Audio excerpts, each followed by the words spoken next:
नमस्कार। Culture matters with Kailash Mishra folk bread के इस कार्यक्रम में आप लोगों का स्वागत है। आज हम बिहार चलते हैं और बिहार में मिथिला चलते हैं। जनक की भूमि, सीता की भूमि, मंडन, अयाची और लक्ष्मा की भूमि। जब हम मिथिला की बात करते हैं तो मिथिला का अपना एक सार्वभौमिक अस्तित्व रहा है और उस अस्तित्व में जो आर्कियोलॉजी है, पुरातत्व है, उसकी बहुत बड़ी भूमिका है और उसकी आज क्या अवस्था है, उस पे चर्चा करने के लिए हमारे पास हैं डॉक्टर शिव कुमार मिश्रा। बहुत ही सधे हुए शोधकर्मी हैं, आर्कियोलॉजी को समझते हैं। पूरे बिहार में आर्कियोलॉजी पर बहुत ही प्रामाणिक कार्य कर रहे हैं, चाहे पुरातत्व अन्वेषण हो, पुरातत्व की खुदाई हो, लोगों के साथ मिलके जो पुरातत्व अलग अलग जगह छिपे हुए हैं उनको बाहर करना और पुरातत्व के बारे में लोगों को जानकारी देना, ये इनके दैनिक जीवन का हिस्सा है। ये नौकरी 24/7 करते हैं और जो इनको जानते हैं, जो कि ज़्यादा लोग जानते हैं, वो यह भी समझते हैं कि इनकी संलग्नता कितनी है। ये 8 घंटे के नौकर नहीं है, ये 24 घंटे काम करते हैं और एक बड़ा ही यह इम्पेरियल एटीट्यूड है, लेकिन काम के प्रति जो इनका समर्पण है वह देखने लायक होता है। तो इससे ज़्यादा मैं इनके बारे में कुछ नहीं कहूँगा, क्योंकि इनके काम बोलते हैं। बहुत सारे ऐसे लोग होते हैं वो बहुत कम बोलने में विश्वास करते हैं और वो अपने काम के माध्यम से जाने जाते हैं। मिश्रा साहब कुछ ऐसे ही लोगों में से हैं जो अपने काम के द्वारा जाने जाते हैं। तो सर, यह फोक ब्रेन के लिए सौभाग्य का विषय है कि आपने हमारे निवेदन को स्वीकार किया है और मिथिला के पुरातत्व की दशा एवं दिशा पर आप बोलने जा रहे हैं पावर पॉइंट प्रेजेंटेशन के साथ। आपके अनुभव, किताबों का ज्ञान, उत्खनन का ज्ञान, आज के अवस्था में वहाँ की आर्कियोलॉजी की या पुरातत्व की क्या दिशा है, इसको आप लोगों के साथ शेयर करना चाहते हैं। आपका पुनः बहुत बहुत स्वागत है। प्लीज। बहुत बहुत धन्यवाद कैलाश बाबू। मैं आपका आभारी हूँ जो आपने मुझे ये मौका दिया है। आपने सही कहा है कि मैं ये ऑनलाइन भाषण देने में थोड़ा असहज महसूस करता हूँ, लेकिन आपका आदेश या आग्रह कहें, आपने मुझको मजबूर किया है और इसके लिए मैं आपको बहुत धन्यवाद दे रहा हूँ। और अभी मैं चर्चा करने जा रहा हूँ, आपने बहुत ज़्यादा मेरे बारे में कह दिया है और कुछ कुछ मैं ये इससे सहमत हूँ कि मेरा जो काम है या जिस पद पर मुझे सरकार द्वारा बहाली की गई है, केवल मुझको ही नहीं, जो भी लोग सरकार में हैं, विश्वविद्यालय में हैं, आर्कियोलॉजिकल सर्वे ऑफ इंडिया में है या विद्यालय में है, अगर हम अपने कर्तव्य को समझें, क्योंकि बहाली की गई है मुझको उसी के कल्चर को देख के, उसी के काम के देख के, विशेषज्ञता जानकर ही बहाली की जाती है। और अगर उसको मैं नहीं करूं तो मेरे साथ, मेरे कर्तव्य के साथ ये न्याय नहीं है। आप संस्कृति प्रेमी हैं। गीता में भगवान कृष्ण कर्म की महत्ता पर जोर देते हैं। अगर उस कर्म की महत्ता को अगर हम लोग थोड़ा भी अपने जीवन में अंगीकार करें तो फिर हमारे देश में कोई समस्या नहीं रह जाएगी। ये सही है कि हम अपने कर्तव्य के प्रति थोड़ा विमुख हुए हैं। सभी क्षेत्रों में पतन आया है, वो केवल आर्कियोलॉजी के क्षेत्र में ही नहीं, विश्वविद्यालय के क्षेत्र में ही नहीं, समाज के क्षेत्र में, राजनीति के क्षेत्र में, सारे लोग अपने कर्तव्यों को छोड़ के बाकी दूसरे काम में ज़्यादा समय लगाते हैं, इसलिए ज़्यादा समस्याएं बढ़ रही हैं। मैं अपने विषय पर आता हूँ। मिथिला की बात आपने किया है। मिथिला की सांस्कृतिक धरोहर अत्यंत समृद्ध है, ये सारे दुनिया के लोग जानते हैं। इसकी सारे लोग प्रशंसा करते हैं। संपूर्ण संसार के लोग आके यहाँ पर कई बार आके रिसर्च किए हैं और अभी कर भी रहे हैं। लेकिन हमारे धरोहर के प्रति, हमारे पुरातत्व के प्रति जो नजरिया है उसको मैं कुछ दशा में लाऊंगा, और केवल पूरे संसार के लोगों की ही नहीं, हमारे समाज, हमारे बुद्धिजीवी, हमारे पुरातत्वविद, हमारे पुरातात्विक संस्थाएं, हमारे राजनेताएं, इनका क्या नजरिया रहा है इस पर भी थोड़ा मैं चर्चा करूंगा। मैं सबसे पहले चर्चा करूंगा, पुरातत्व की आप बात करते हैं तो भारतीय पुरातत्व सर्वेक्षण की बात करते हैं। आप जानते हैं कि अंग्रेज के द्वारा इसकी स्थापना की गई थी पुरातात्विक शोध के लिए, अनुसंधान के लिए, उत्खनन के लिए, संरक्षण के लिए, प्रिजर्वेशन के लिए।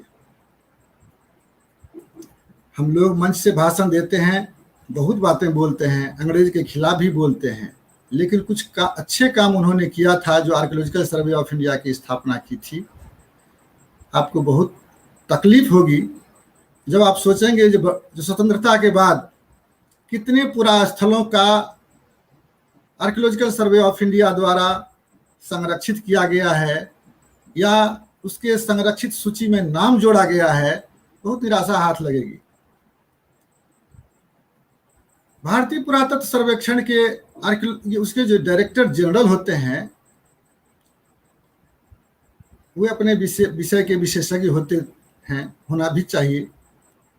हालांकि अभी पुरातत्वविद नहीं हैं, वर्तमान समय में भारतीय प्रशासनिक सेवा के पदाधिकारी हैं, लेकिन पुरातत्वविद को बहाल करने की यही मंशा रही है सरकार की कि पुरातत्व के क्षेत्र में वो ज़्यादा अनुभव रखते हैं, तकनीकी विशेषज्ञ होते हैं, वो उस क्षेत्र में काम करेंगे। मैं उनके एक भाषण का जिक्र करके मैं अपने भाषण को शुरुआत करने जा रहा हूँ। पटना में बिहार के आर्कियोलॉजी पर एक भाषण हो रहा था पिछले साल। भारतीय पुरातत्व सर्वेक्षण के पूर्व महानिदेशक भाषण दे रहे थे बिहार के पुरातत्व पर। बिहार के पुरातत्व पर उन्होंने चर्चा की, और जब उत्तर बिहार की बारी आई तो एक फोटो दिखाए अपने प्रेजेंटेशन में, जो कि हम लोग टेलीविजन पर बाढ़ के समय, कोसी के बाढ़ के समय देखते हैं, पूरा पानी भरा रहता है। उन्होंने वो दिखाया और एक ही शब्द में कह दिया पूरे उत्तर बिहार के पुरातत्व को कि ये तो बाढ़ में सारे आर्कियोलॉजिकल साइट दह गए, यहाँ कुछ नहीं है। ये भारतीय पुरातत्व सर्वेक्षण के डायरेक्टर जनरल का कथन था। उनका नकारात्मक सोच हमारे पुरातत्व के क्षेत्र में, हमारे मिथिला के क्षेत्र के लिए क्या संदेश दे सकता है। जब वो आर्कियोलॉजिकल सर्वे ऑफ इंडिया के डायरेक्टर जनरल थे, उस समय में कई लेटर यहाँ के बुद्धिजीवियों द्वारा, पुरातत्व विशेषज्ञों द्वारा लिखा गया कि बलिराजगढ़ की आप उत्खनन करावें। 1938 ईस्वी से आर्कियोलॉजिकल सर्वे ऑफ इंडिया के संरक्षित स्मारक के सूची में बलिराजगढ़ का स्थान है, जोड़ा गया है। 1962 ईस्वी में स्वर्गीय ललित नारायण मिश्र के आग्रह पर एक सांकेतिक उत्खनन किया गया, फिर बंद हो गई। फिर 2013 ईस्वी में हमारे बिहार के माननीय मुख्यमंत्री वहां जाते हैं और वहां से उस साइट को देख के तत्कालीन प्रधानमंत्री जी को पत्र लिखते हैं कि इसका उत्खनन होना चाहिए। उत्खनन शुरू होती है 13-14 में, सरकार बदलती है, उत्खनन बंद हो जाती है। उसके बाद फिर उधर कोई ध्यान नहीं देता है। कहने का मतलब यह है कि आर्कियोलॉजिकल सर्वे ऑफ इंडिया के किसी भी पुरातत्वविद का इधर ध्यान नहीं गया, बल्कि राजनीतिक हस्तक्षेप और अभिरुचि के चलते ही उसमें कुछ काम हुई, सांकेतिक हुई। लेकिन 2014 के बाद जब बंद हो गई तो हमारे कोई भी राजनेता माननीय प्रधानमंत्री जी से आग्रह नहीं किया कि ये खुदाई चल रही थी 1 साल पहले और अभी बंद हो गई है, उसको चालू किया जाए। हमारे दिल्ली में रहने वाले किसी बुद्धिजीवी द्वारा किसी माननीय मंत्री जी से नहीं आग्रह किया गया कि इसको चालू रहने दिया जाए। हमारे समाज के कोई वर्ग के लोग, न बुद्धिजीवी, न पत्रकार, न राजनेता, किसी ने सरकार से कभी डिमांड नहीं किया कि उसकी खुदाई होनी चाहिए, क्योंकि भारतवर्ष के सबसे बड़े जो पुरा स्थल है उसमें से एक वो भी है। 200 एकड़ में वो फैला हुआ है। उसमें जो सांकेतिक जो उत्खनन हुई है उसमें ईसा से 1400-1500 वर्ष पुराने सामग्रियां वहां मिल चुकी है सांकेतिक में, लेकिन उसका विस्तार से उत्खनन करने की कभी आवश्यकता न आर्कियोलॉजिकल सर्वे ऑफ इंडिया की महसूस हुई, न हमारे समाज को महसूस हुई। जहां तक अभी जो हमारे पास जो सामग्रियां आई हैं उसके आधार पर मैं जानता हूं कि राजा जनक की राजधानी वहां रही होगी, लेकिन उसके लिए जब तक पुरातत्व से मुझे संतुष्टि नहीं हो जाती है, जब तक उसके लिए हम पूर्ण रूप से उत्खनन नहीं करा लेते हैं, पूर्ण अनुसंधान नहीं होकर लेते हैं, तब तक हम निश्चित मत नहीं दे सकते हैं। कुछ जो हमारे साहित्यिक प्रमाण हैं उनके आधार पर मैं कह सकता हूं, जैसे वाल्मीकि रामायण में चर्चा है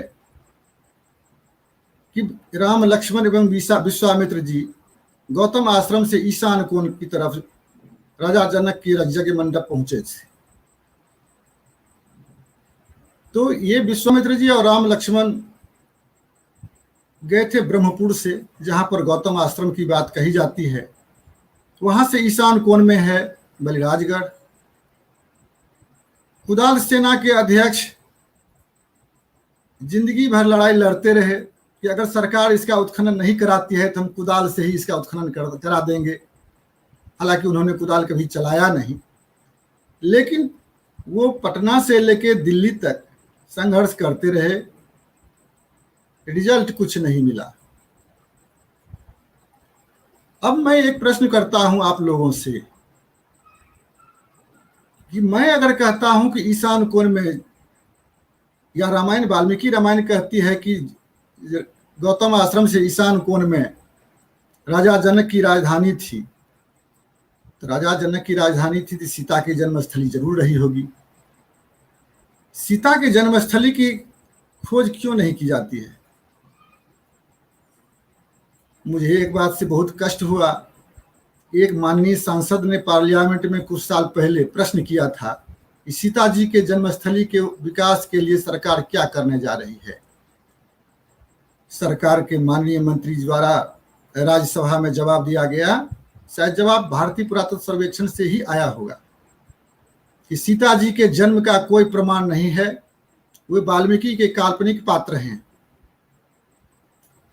इसलिए उस जब जन्म ही नहीं हुआ है तो उनके विकसित करने की का सवाल ही नहीं उठता है। कितनी शर्म की बात है। राम को काल्पनिक हम मानते हैं, सीता को वास्तविक राम को वास्तविक मानते हैं, सीता को काल्पनिक मानते हैं वाल्मीकि की। अब ये वही लोग जवाब देते हैं जो लोग राम को वास्तविक मान रहे हैं, राम के नाम पर बहुत कुछ कर रहे हैं, सीता जी को काल्पनिक मानते हैं।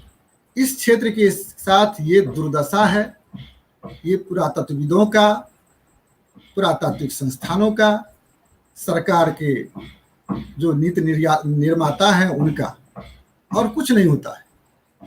जब रामचंद्र जी का जन्म स्थल की पुरातत्वविदों की सहयोग से खुदाई होती है और पहचान की जाती है कि राम जी की जन्मभूमि यहाँ थी, तो सीता जी का जन्मभूमि खोजने के प्रयास क्यों नहीं किए जाते हैं?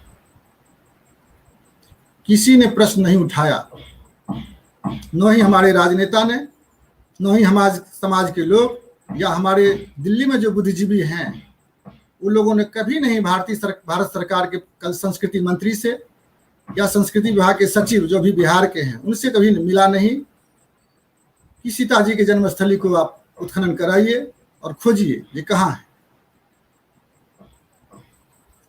कौन उपेक्षा कर रहा है, किसकी बात करें। बलिराजगढ़ से मैं अब आगे बढ़ूंगा।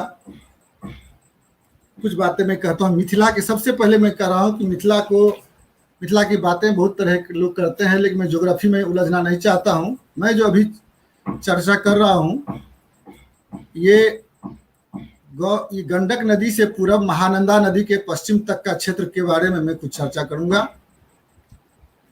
भारतीय पुरातत्व सर्वेक्षण द्वारा जो संरक्षित सूची बनाई गई है उसमें जिन पुरास्थलों का इस क्षेत्र के हैं नाम दिया गया है उसका मैं जिक्र सुना देता हूं। नाम राजा बलि का गढ़ लिखा हुआ है, बलिराजगढ़, जिसकी चर्चा मैंने अभी की है। 1938 में नाम जोड़ा गया था। ये मधुबनी जिला में है, दरभंगा कमिश्नरी में है। दरभंगा से लेके पूर्णिया तक, कटिहार तक एक भी दूसरी साइट का नाम नहीं जोड़ा गया है आर्कियोलॉजिकल सर्वे ऑफ इंडिया के किसी साइट संरक्षित सूची में।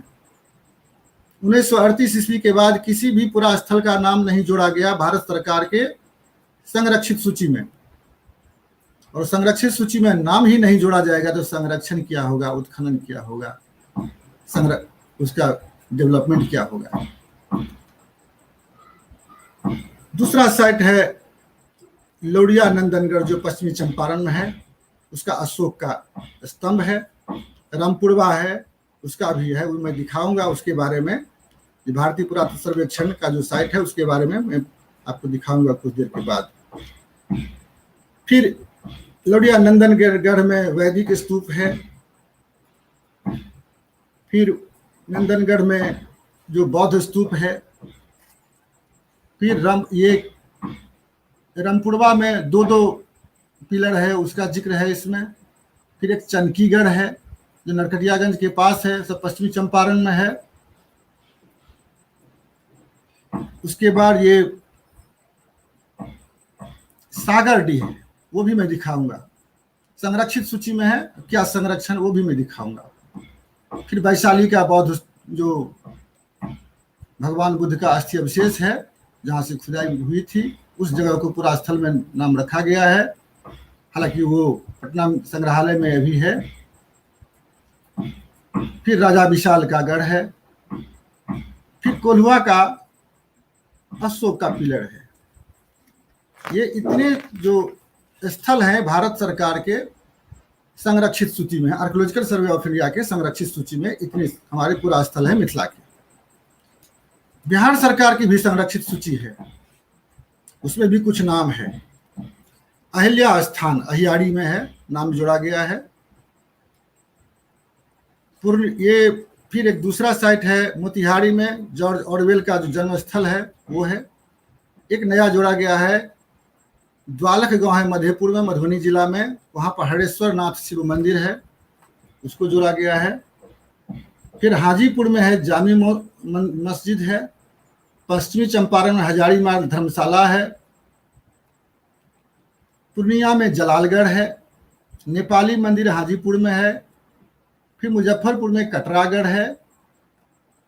और एक सहरसा में सूर्य मंदिर कंदहा का है। ये इतने पुरास्थल हैं बिहार सरकार के। पुरास्थल संरक्षित सूची में नाम है सबका।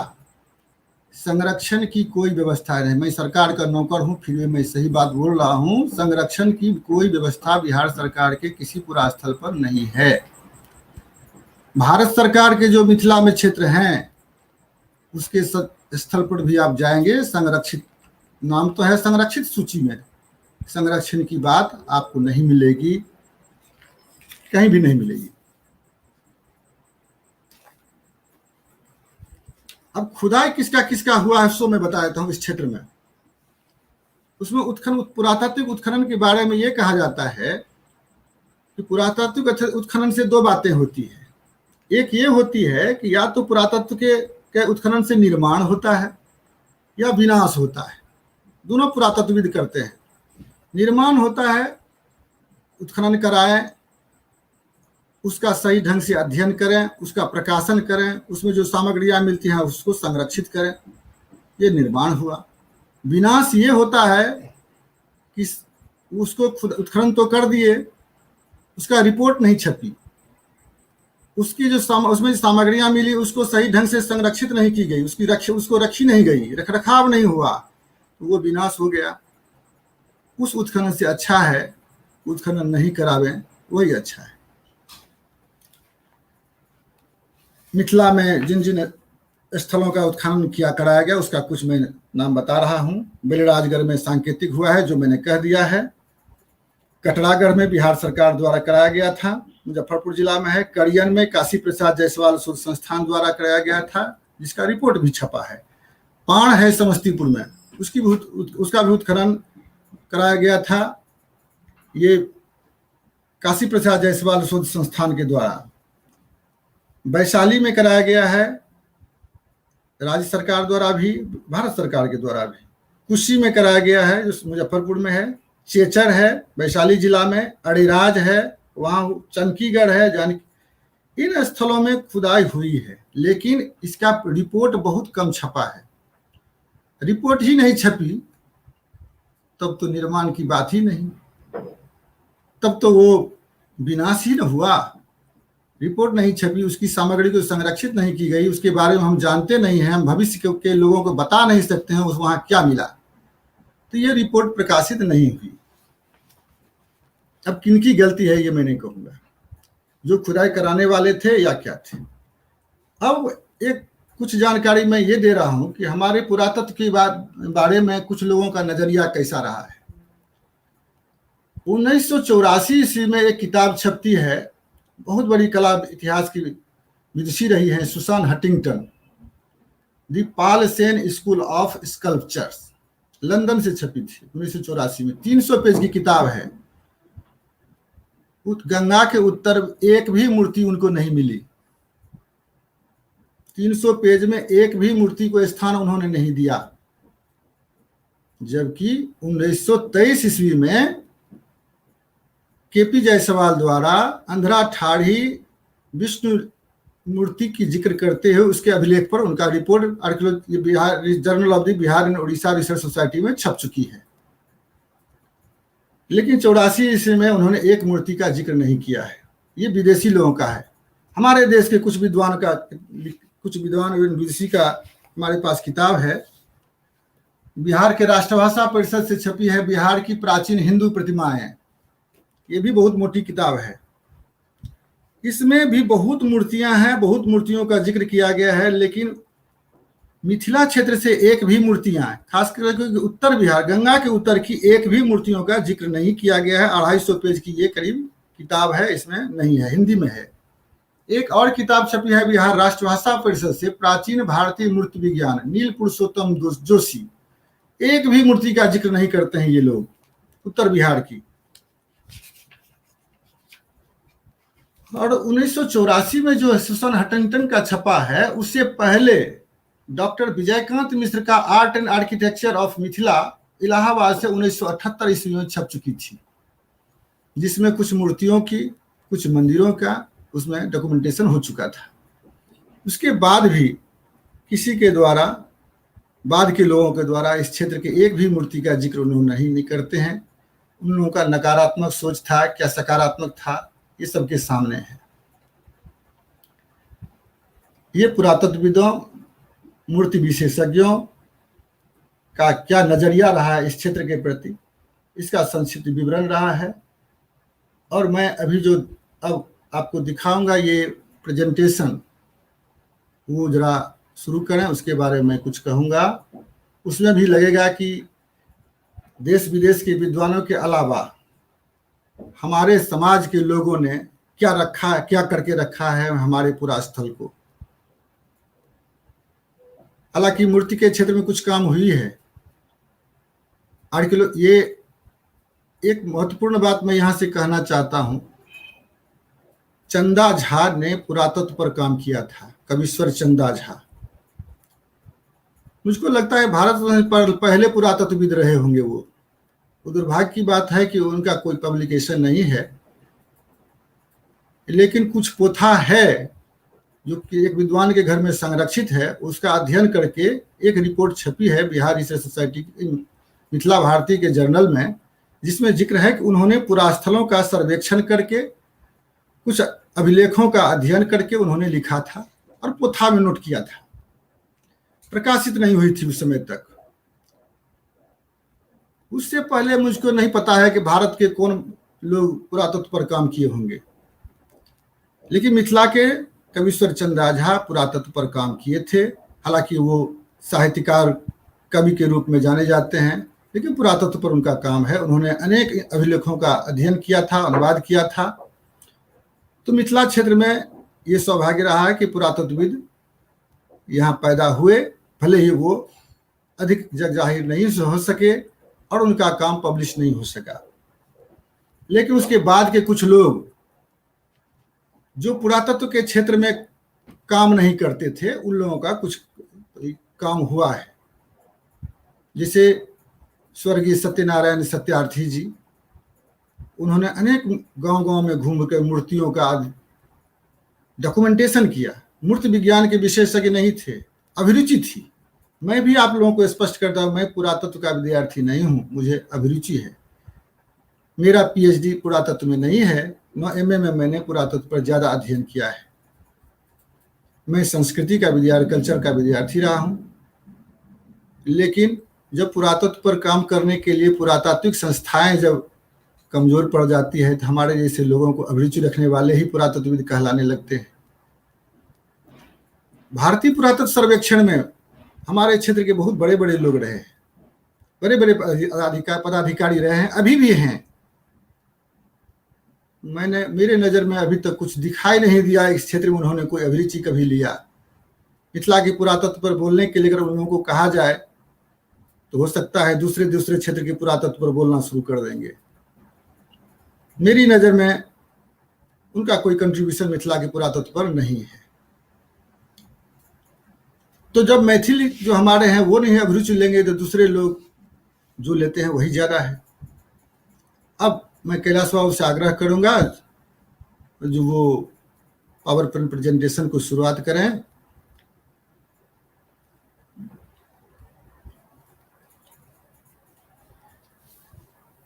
इससे पहले वाला, ये दूसरा में आ गया है, पहले वाला।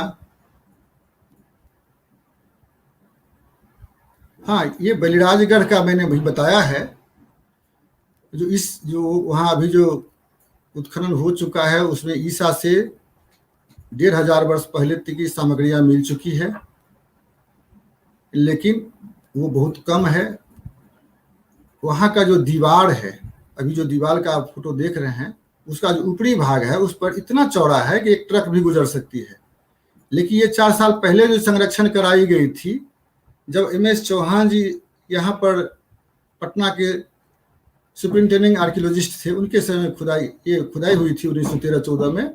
और उसके बाद वो उसी समय कुछ संरक्षण का काम हुआ था। और दूसरा फोटो देख रहे हैं वो हाल का है, उसकी ये स्थिति है। और जब आप जाएंगे तो वहाँ देखेंगे जो प्रवेश नहीं कर सकते हैं आप अंदर में, किला के अंदर में, लेकिन किला की रक्षा अपने आप होती रही। पिछले 100-200 वर्ष से वहाँ एक अफवाह फैली रही कि जो कोई भी वहाँ से एक ईंट उठा के ले जाएगा वो मर जाएगा या बीमार पड़ जाएगा, इसलिए इसकी सुरक्षा अपने आप होती रही। इसलिए हमारी सरकार के संरक्षण का बहुत बड़ा कोई श्रेय हम नहीं दे सकते हैं कि संरक्षित स्मारक है तो उन्होंने संरक्षण किया, क्योंकि पूरे देश में भारत सरकार के पास 3700 करीब आर्कियोलॉजिकल साइट्स हैं, संरक्षित सूची में नाम है। मुझको जहाँ तक अनुभव है 1000 से ज़्यादा उनके पास सिपाही नहीं है जो कि संरक्षित कर सके। अब कितने साइट को वो करेंगे कहना मुश्किल है। नेक्स्ट,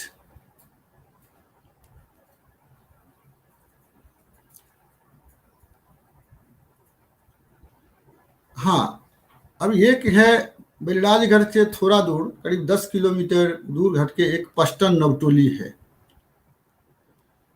पाल काल का ये लगता है कि वो बौद्ध स्थल है, बौद्ध स्तूप है। वहाँ एक संस्कृत का कॉलेज खोला गया। तो आप देखेंगे दाहिना वाला जो फोटो है उसको काट करके फील्ड बनाया गया, और बाएं वाला फोटो में देखेंगे वहाँ के ईंट उठा के ढो के लोग ठेला पर ले जा रहे हैं अपने घर में बिछाने के लिए, सोलिंग करने के लिए। दूसरे क्षेत्र में रहता अगर, तो इसको डेवलपमेंट करके भारत सरकार या विश्व के जो बुद्धिस्ट सर्किट है उससे जोड़ दिया जाता, उसको डेवलप किया जाता। लेकिन हमारे क्षेत्र में जो है वो धीरे धीरे कैसे नष्ट की जा रही है हम लोगों के द्वारा, वो देखा जा सकता है। नेक्स्ट, ये पश्चिम नवटोली मधुबनी जिला में है, उसका संरक्षण की कोई व्यवस्था नहीं हुई है। कई बार, हाँ, ये वही साइट है, पहले तो उसको काट करके कॉलेज को बढ़ा दिया गया, उसके बाद उसको उस पर गोबर का गोईठा ठोका जाता था, फिर कुछ शौचालय बनाए गए, फिर अभी जो नल जल योजना जो शुरू हुआ है उसमें उसी ऊंचे जगह पर, जबकि पूरा क्षेत्र खाली है, पूरा खेत है सब जगह, लेकिन वो बौद्ध स्तूप के ऊपर में जाके वो बनाया गया है, जल मीनार वहां पर बैठाया गया है। उससे अलग कर भी बनाया जा सकता था, लेकिन हमारी क्या सोच है समाज की, वो देखिए जल मीनार बौद्ध स्तूप पर जाके खड़ा कर दिया गया है, वहां पर बोर्डिंग कराया गया है। नेक्स्ट, इससे, हाँ, ये अशोक स्तंभ है। पूरे संसार में सम्राट अशोक के स्तंभों का जिक्र होता है, सब जगह हम लोग पढ़ते हैं। एक देखेंगे अशोक स्तंभ वो लौड़िया का है, जिसके बगल से एक नदी नहीं बहती है, पानी का बहाव है। उसको रोकने का प्रयास अभी तक नहीं किया गया है। पानी ज्यादा आने पर कभी भी वो बह सकता है पिलर। और अब देखे होंगे, जो देख रहे हैं फोटो में, थोड़ा छोटा है, इसमें ज्यादा पानी आने पर 1 साल पहले सो बहने की स्थिति में आ गई थी, लेकिन अब पुल का निर्माण उस पर हो रहा है। अब पुल बनेगा तो निश्चित रूप से पानी का बहाव रोक नहीं सकते हैं हम लोग। हमने कोशिश किया है कई जगह, और सीतामढ़ी के एक हेरिटेज एक्टिविस्ट हैं आदरणीय रामशरण अग्रवाल जी, उन्होंने भारत सरकार के पुरातत्व सर्वेक्षण को लिखा है, उसको पानी के बहाव रोक करके उसको संरक्षित किया जाए, अशोक के स्तंभ को बचाया जाए। इस साल भी बाढ़ में वो डूबा हुआ था। दूसरा पिलर जो देखे रहे हैं आप, अरेराज का है, उसमें देखिए ये कैसे क्षरण आ रहा है, उसके लिए भी अनेक बार लेटर लिखा गया है, लेकिन जमीन पर कुछ दिख नहीं रहा है। 4 साल से तो मैं उधर से गुजर रहा हूँ, जब से चंपारण में मेरा पोस्टिंग हुआ है। हर बार मैं फोटो भेजता हूँ यहाँ के बड़े अधिकारियों को, और रामशरण अग्रवाल साहब लिखा भी है। हाल में भी एक वरिष्ठ प्रशासनिक पदाधिकारी ने आर्कियोलॉजिकल सर्वे ऑफ इंडिया के डायरेक्टर जनरल को लिखा है पिछले सप्ताह। एक ही दिन में जवाब आ जाती है। संरक्षण ब्रांच है, उसको लिखा गया है, संरक्षण ब्रांच को लिखा गया है। कब लिखा गया, कब तक वो संरक्षण होगा, कहना मुश्किल है। ये भारतीय पुरातत्व सर्वेक्षण का ये साइट है, दोनों अशोक का स्तंभ, इसका क्या किस ढंग से संरक्षण हम लोग कर रहे हैं या आर्कियोलॉजिकल सर्वे ऑफ इंडिया कर रही है, इसको देखा जाए। यही दशा है हमारे मिथिला के पुरातत्व का। आगे नेक्स्ट, हाँ, ये रामपुरवा का अशोक स्तंभ है। ये 2 अशोक स्तंभ एक ही जगह है, सम्राट अशोक के समय का। ये दोनों रामपुरवा में है। ये पश्चिमी चंपारण जिला में है, गौनहा प्रखंड में है, नेपाल के सीमा के नजदीक में जाके है। इसमें आर्कियोलॉजिकल सर्वे ऑफ इंडिया ने एक शेड लगा दिया था, आप देख रहे होंगे, पहले एक फोटो में देखे होंगे, सीमेंट का शेड है। वो इतना ही बड़ा शेड है कि केवल स्क्रिप्ट जो है उसको ढका गया था ताकि उस पर पानी नहीं पड़े, संरक्षित हो सके। लेकिन बाद में क्या हुआ, तो पूरा पिलर काला पड़ने लगा पानी से, और वो जगह भी, उसका जो अक्षर है वो भी बर्बाद होने लगा था। तो लेकिन उसको तोड़ करके हाल में, अब दूसरा वाला जो देखेंगे, हाल में आर्कियोलॉजिकल सर्वे ऑफ इंडिया वाला एक नया शेड बनाया गया है। अब ये शेड टीना का शेड बना है। ये इतना छोटा शेड है कि दोनों तरफ से पानी का झकास बढ़िया से पूरा पिलर पर पड़ता है। पिलर असुरक्षित है, उसका अक्षर पूरा काला पड़ते जा रहा है, उसमें दरार भी आ गई है। मुझको नहीं लगता है इतने दूर एरिया में है कि अधिकारी यहाँ से जाते भी हैं कि नहीं। एक वहाँ पर माझी करके चौकीदार है, जब हम लोग जाते हैं तो कहता है कि हम 20 साल से काम कर रहे हैं, मुझको 6,000 रुपया केवल दिया जा रहा है, वो भी मुझको 5 पैसा बढ़ाने की बात करते हैं तो हटाने की धमकी दी जा रही है। नेक्स्ट,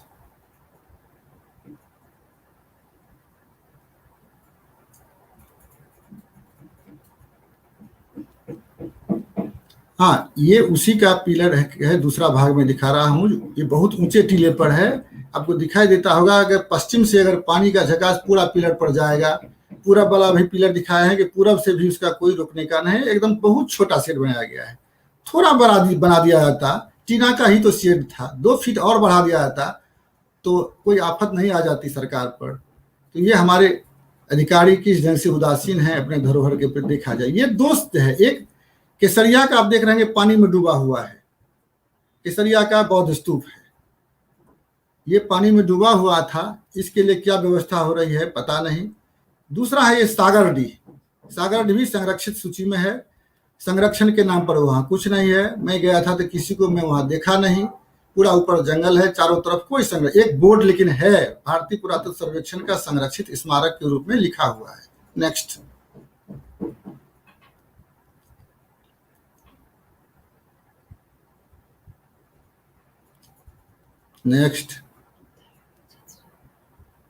हाँ, ये नहीं, इससे पहले वाला थोड़ा पहले वाला दिखेंगे। हाँ, ये हो गया। नेक्स्ट, ये राजनगर का हम अभी देख रहे थे फोटो। नेक्स्ट, ये राजनगर है, मधुबनी जिला का।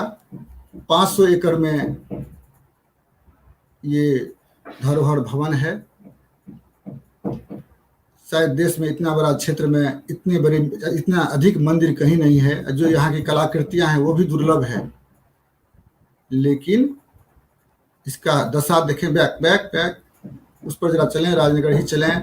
हाँ, इसके संरक्षण करने के लिए सरकार के तरफ से, समाज के स्तर से, राजनेता के स्तर से मुझे नहीं कोई जानकारी है, जो कोई उपाय हुआ है। ये धीरे धीरे ये नौलखा जो देख रहे हैं वो क्षरित हो गया है, बर्बाद होने के कगार पर है। और अगर जो इनका जो सरकार के जो धरोहर भवन का जो डिफिनीशन है उसमें भी ये फिट बैठ रहा है, लेकिन कहीं से न ये बिहार सरकार के संरक्षित स्मारक में है, न भारत सरकार के संरक्षित स्मारक में है, न संरक्षण की जरूरत किसी को पता चलता है। इतने बड़े क्षेत्र को अगर संरक्षित किया, दूसरे क्षेत्र में अगर रहता तो जरूर ये वर्ल्ड हेरिटेज में इसका नाम रहता। लेकिन हमारे क्षेत्र में समाज, बुद्धिजीवी, राजनेता, पुरातत्वविद क्या कर रहे हैं हम लोग के सामने। धीरे धीरे ये क्या हो रहा है वो देखा जाए, क्या दशा है। यही पुरातत्व की दशा है। नेक्स्ट।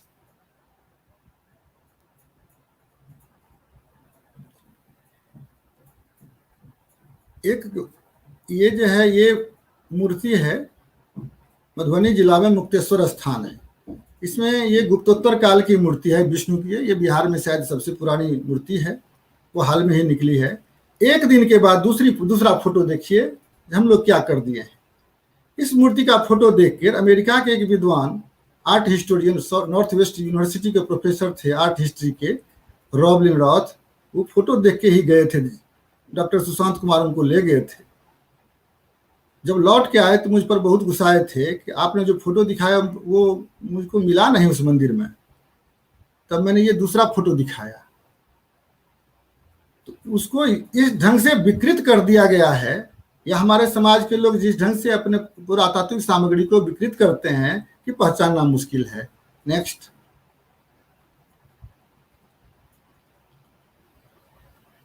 अब दशा और दिशा की जो बात करते हैं, दिशा की बात भी मैं कुछ कर सकता हूं। ये बुद्ध की मूर्ति है, चेचर में।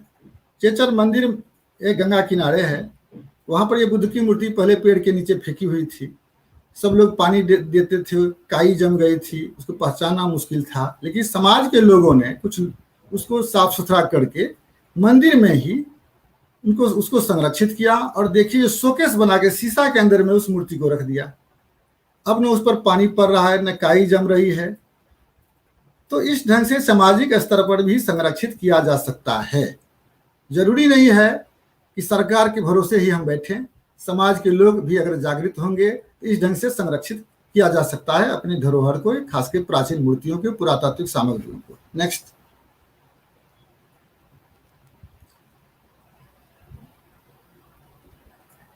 इस बीच एक सराय जो वैशाली जिला में है, वहां धरहरा से ब्रह्मा की मूर्ति मिली थी।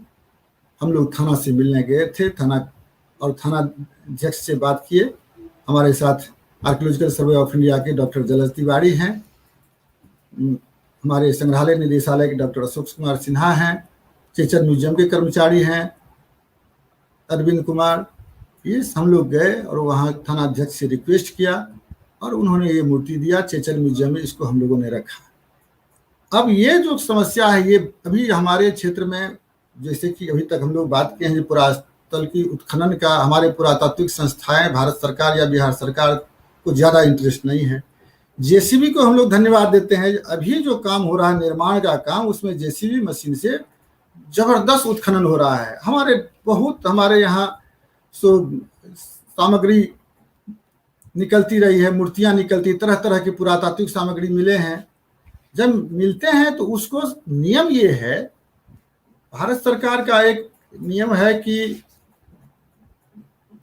इंडियन ट्रेजर ट्रोव एक्ट 1878 में यह है, कहीं भी पुरातात्विक सामग्री अगर मिलती है तो कलेक्टर का दायित्व बनता है कि उसे उठा करके नियरेस्ट गवर्नमेंट म्यूजियम में रखवावे।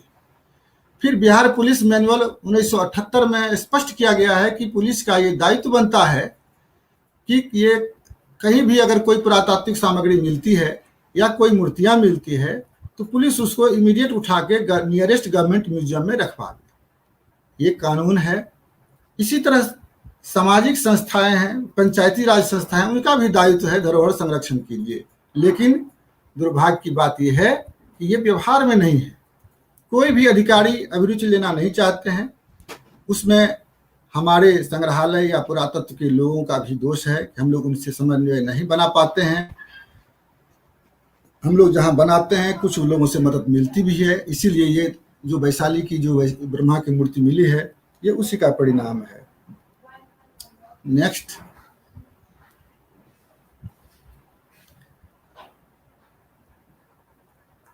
जल्दी।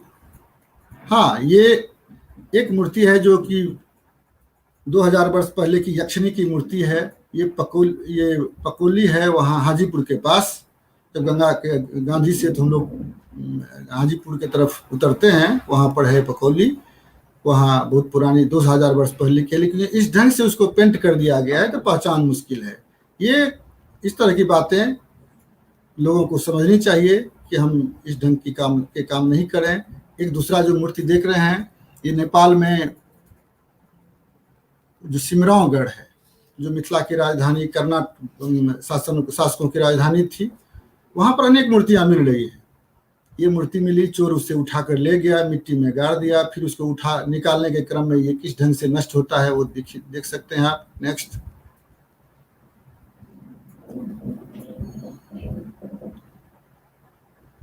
हाँ, हाल के दिनों में हम लोगों ने अपने टीम के साथ, डॉक्टर सुशांत कुमार हैं, मुरारी कुमार झा हैं, हमारे सहयोगी दरभंगा म्यूजियम के हैं चंद्र प्रकाश, सब लोगों के साथ एक और हमारे सज्जन जुड़े हैं, अभिलेख पदाधिकारी हैं वहाँ, डॉक्टर सचिन चक्रवर्ती। हम लोग मिलके गांव-गांव घूमते हैं, लोगों को जागरूक करते हैं, प्रशासन के लोगों को जागरूक करते हैं, आम लोगों को अपने धरोहर के प्रति, उसके संरक्षण के प्रति जागरूक करते हैं। तो ये रिजल्ट आया है कि ये जो आप देख रहे हैं अभिलेख, शिलालेख, ये मधुबनी जिले के कुमरखत गांव से मिली है, जो लदनिया थाना में है। जिलाधिकारी और थाना अध्यक्ष और जो लोकल प्रशासन है उससे समन्वय हम लोगों ने बनाया, उन्होंने हमारे म्यूजियम में पहुंचाया है 10-15 दिन पहले। और ये दूसरी मूर्ति जो हम लोग देख, जहाँ पर सुशांत कुमार और मुरारी कुमार झा उठा रहे हैं, हालांकि इनसे हिला नहीं, बहुत भारी मूर्ति है, तो लेकिन हम लोग कोशिश कर रहे हैं। ये उझौल गांव है, ये पोखरा के खुदाई में मिली थी।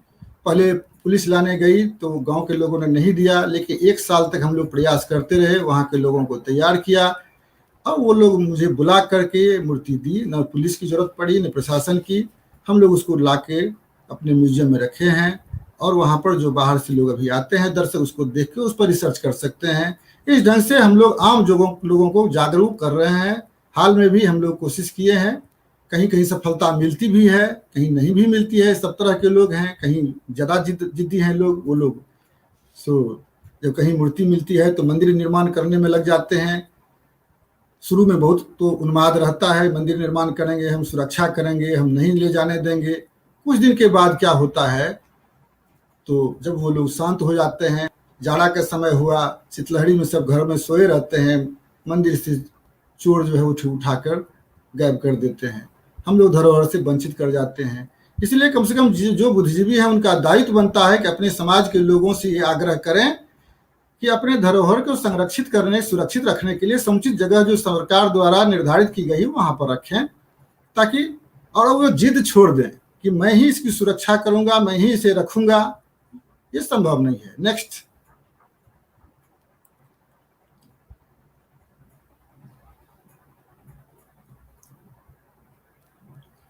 हाँ, ये दो मूर्ति है। एक देख रहे हैं गणेश की प्रतिमा, जो मधुबनी जिला के बड़ुआर से गायब हो गई है। पहले लोग दिए नहीं, उसके सीमेंट में ढाल के रखे हुए थे, लेकिन चोर उसे तोड़ के ले गया। हम लोग इससे वंचित हो गए। दूसरी मूर्ति जो है सो भक्तों द्वारा जो है भैरव की मूर्ति है। ये पश्चिम चंपारण में सहोदरा स्थान है, सुभद्रा मंदिर, उसमें भैरव की मूर्ति को किस ढंग से हम लोग विकृत बनाए हैं, क्या भक्तों द्वारा किया गया है।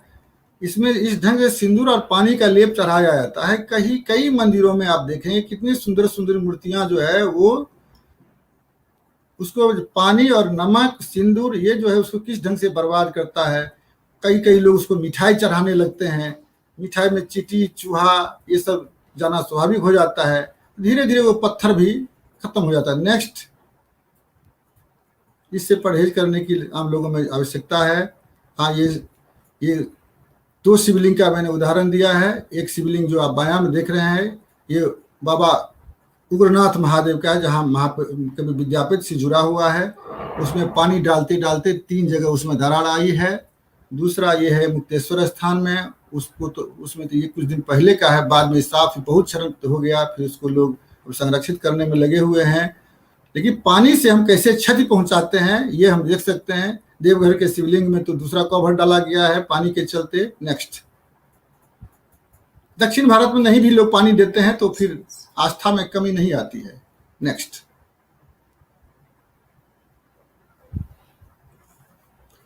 हाँ, ये 2 बिल्डिंग है जो धरोहर भवन है। ये अब कुछ देर पहले मैंने बताया है कि मधेपुर में, मधुबनी जिला के मधेपुर में एक द्वालक है, वहां पर ये मध्यकाल की शिव मंदिर है। उसका सरकार ने संरक्षण सूची में नाम जोड़ा है 2 साल पहले, लेकिन लगता है संरक्षण के नाम पर कुछ अभी तक हुआ नहीं है, जमीन पर कागज पर ही संरक्षण हो रहा है।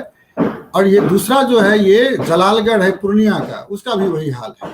ये भी संरक्षित सूची में है, लेकिन वहां पर कोई संरक्षण की कोई बात नहीं है। नेक्स्ट।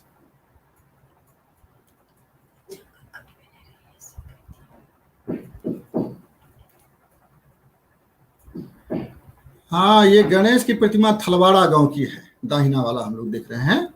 पानी से इसकी जो स्थिति है, 3 मूर्ति एक ही जगह है, तो पानी डालते डालते विकृत तो हो ही गई। कई जगह इसमें क्षरण भी आई है, गणेश जी के सूर भी गिर गए हैं झड़कर।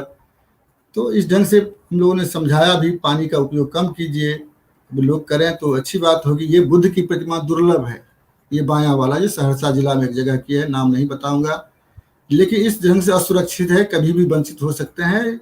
लेकिन ये बुद्ध की प्रतिमा या और जो अभी दिखा रहे हैं, ये उन लोगों के लिए जरूर जवाब है जो कहते हैं गंगा के उत्तर में कुछ नहीं है, केवल पानी ही है, केवल बाढ़ है। ये सहरसा के क्षेत्र का है, 70 कटैया प्रखंड का एक गांव का है ये बुद्ध की प्रतिमा। इस ढंग की प्रतिमा अभी तक लोग नहीं देखे हैं। ये मार विजय का है।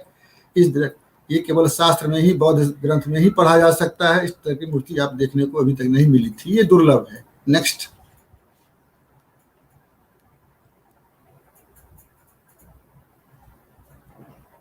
इसका रिपोर्ट चंडी मंदिर में जो हुई थी, एक हाँ लिखे हुए हैं, सहरसा जिला के चंडी स्थान हुई थी, लेकिन उसका रिपोर्ट प्रकाशित नहीं हुई, इसलिए ज़्यादा उस पर बोलना का पूरा उत्खनन भी नहीं हुआ था। हाँ, ये हाल में जो मिली है, ये कटिहार में गणेश की मूर्ति मिली है। ये करीब 2000 एकड़ का एरिया है कटिहार में, बेलवा गांव है वहाँ वो। लेकिन पूरे क्षेत्र को वहाँ पर न कहीं संरक्षण की कोई बात ही नहीं है, न भारत सरकार के संरक्षित सूची में है, न बिहार सरकार के संरक्षित सूची में है। सैकड़ों मूर्तियां वहाँ हर साल निकलती है, गायब होती है। पूरे जमीन को लोग जोत के कब्जा कर रहे हैं, कंस्ट्रक्शन हो रहा है।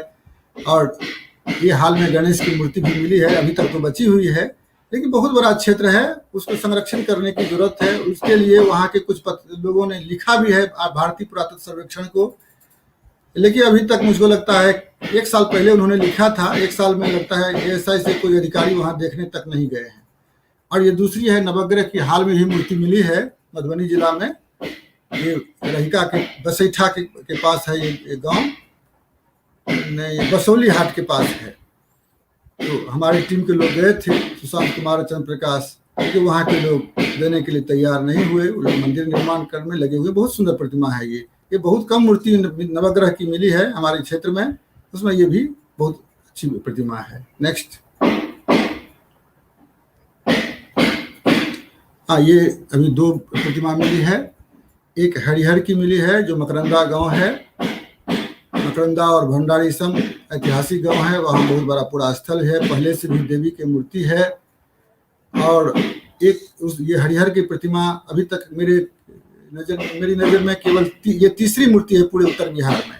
एक बेगूसराय में है, एक राजनगर के मंदिर में है जो रामेश्वर सिंह के कलेक्शन में है, और एक मकरंदा में मिली है हरिहर की प्रतिमा। और ये दूसरी जो है ये लौकी प्रखंड में भवानीपुर में हाल में मिली है। नेक्स्ट, गांव के लोग मंदिर बना के ताला मार दिए हैं, देने के लिए तैयार नहीं है। प्रशासन रिक्वेस्ट कर रही है दोनों मंदिर मूर्ति के लिए, लेकिन अभी तक कोई रिजल्ट नहीं आया है। ये एक जो मूर्ति है ये विष्णु की मूर्ति, इसको हमारे टीम के लोग गए थे लाने, प्रशासन के लोग भी प्रयास किए हैं। ये मिला है बैरवा गांव है, वो वहाँ बेलवा पंचायत है, ये मधवापुर प्रखंड में। वहाँ के लोग भी मंदिर बना के अपना पूजा कर रहे हैं, म्यूजियम देने के लिए तैयार नहीं हुए। लेकिन हम लोगों ने रिक्वेस्ट किया इस पर पानी, सिंदूर, अक्षत, फूल से कम प्रयोग कीजिए, साफ स्वच्छ रहने दीजिए, तो उन्होंने मान लिया है और कुछ प्रयास भी लोग कर रहे हैं। दूसरी प्रतिमा ये है ब्रह्मा की, ये मनवा गांव से मिली है, जाले प्रखंड में है, जो कि पिछले साल मिली थी। हमारे सहयोगी लोग गए थे वहां पर, थाना से संपर्क, थाना ने बहुत प्रयास किया और गांव के लोगों देने के लिए तैयार नहीं थे, फिर उन्होंने म्यूजियम में रखने के लिए सुपुर्द कर दिया प्रशासन को।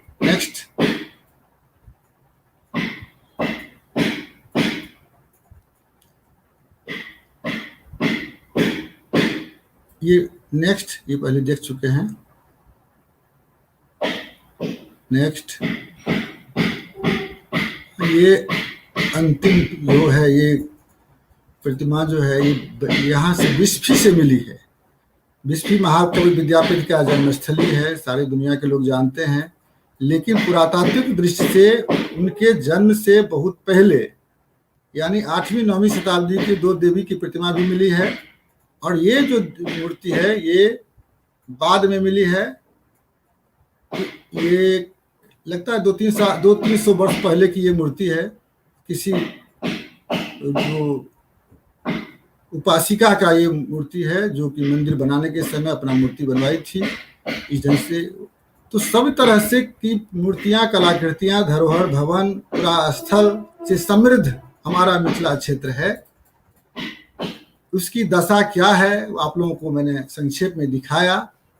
दिशा क्या हो सकती है ये भी दिखाया। हम लोग अगर प्रयास करें, हमारे समाज के लोग अगर प्रयास करें तो उस दिशा में कुछ काम हो सकता है, संरक्षित भी कर सकते हैं। उसके लिए समाज के राजनेता, बुद्धिजीवी, सारे लोगों की सहयोग की आवश्यकता है। सबसे ज़्यादा आवश्यकता है कि दिल्ली में हमारे बुद्धिजीवी हैं, जो लोग खास करके धरोहर प्रेमी हैं, वो लोग भारत सरकार से समन्वय बनावें, उनसे आग्रह करें कि हमारे मिथिला क्षेत्र की जो पूरा स्थल है उस पर थोड़ा वो लोग ध्यान दें, उसको संरक्षण प्रदान करें, उत्खनन करावें। और जो पहले से ये पुरातात्विक संरक्षित सूची में नहीं है उसमें नाम दर्ज करावें। एक हेरिटेज बिल्डिंग का नाम फोटो मैंने इसमें नहीं दिया है, उसका जिक्र मैं करना चाहता हूँ। हेरिटेज बिल्डिंग बहुत महत्वपूर्ण है, अंतर्राष्ट्रीय स्तर की भवन है। वो संस्कृत विश्वविद्यालय, कामेश्वर सिंह संस्कृत विश्वविद्यालय की है ये। लेकिन ये जो भवन है उसमें बहुत तेजी से क्षरण आ रही थी। हम लोग बहुत प्रयास किए, सरकार द्वारा संरक्षण होना चाहिए, लेकिन उसके में सरकार द्वारा कुछ इस तरह 7 करोड़ रुपया दिया भी गया था संरक्षण के लिए, लेकिन स्थानीय अधिकारी द्वारा संरक्षण नहीं करा के उसका जीर्णोद्धार कराया गया। परिणाम हुआ उसकी मौलिकता भंग हुई है। अब संरक्षण के नाम पर जीर्णोद्धार अगर होगा, विशेषज्ञों से अगर नहीं राय ली जाएगी, जो खास करके पुरातत्व के क्षेत्र के लोग हैं या हेरिटेज के क्षेत्र के, उनसे अगर नहीं ली जाएगी तब तो बहुत मुश्किल हो जाएगी कि उसका संरक्षण कैसे कर सकते हैं। तब तो जो मौलिकता है उसको हम लोग नष्ट कर देंगे। तो संरक्षण के नाम पर हम लोग अगर जीर्णोद्धार करते हैं तो हम अपने धरोहर को और बर्बाद ही करते हैं। तो जो भी धरोहर है उसके संरक्षण करने के लिए हम लोग प्रयास करें।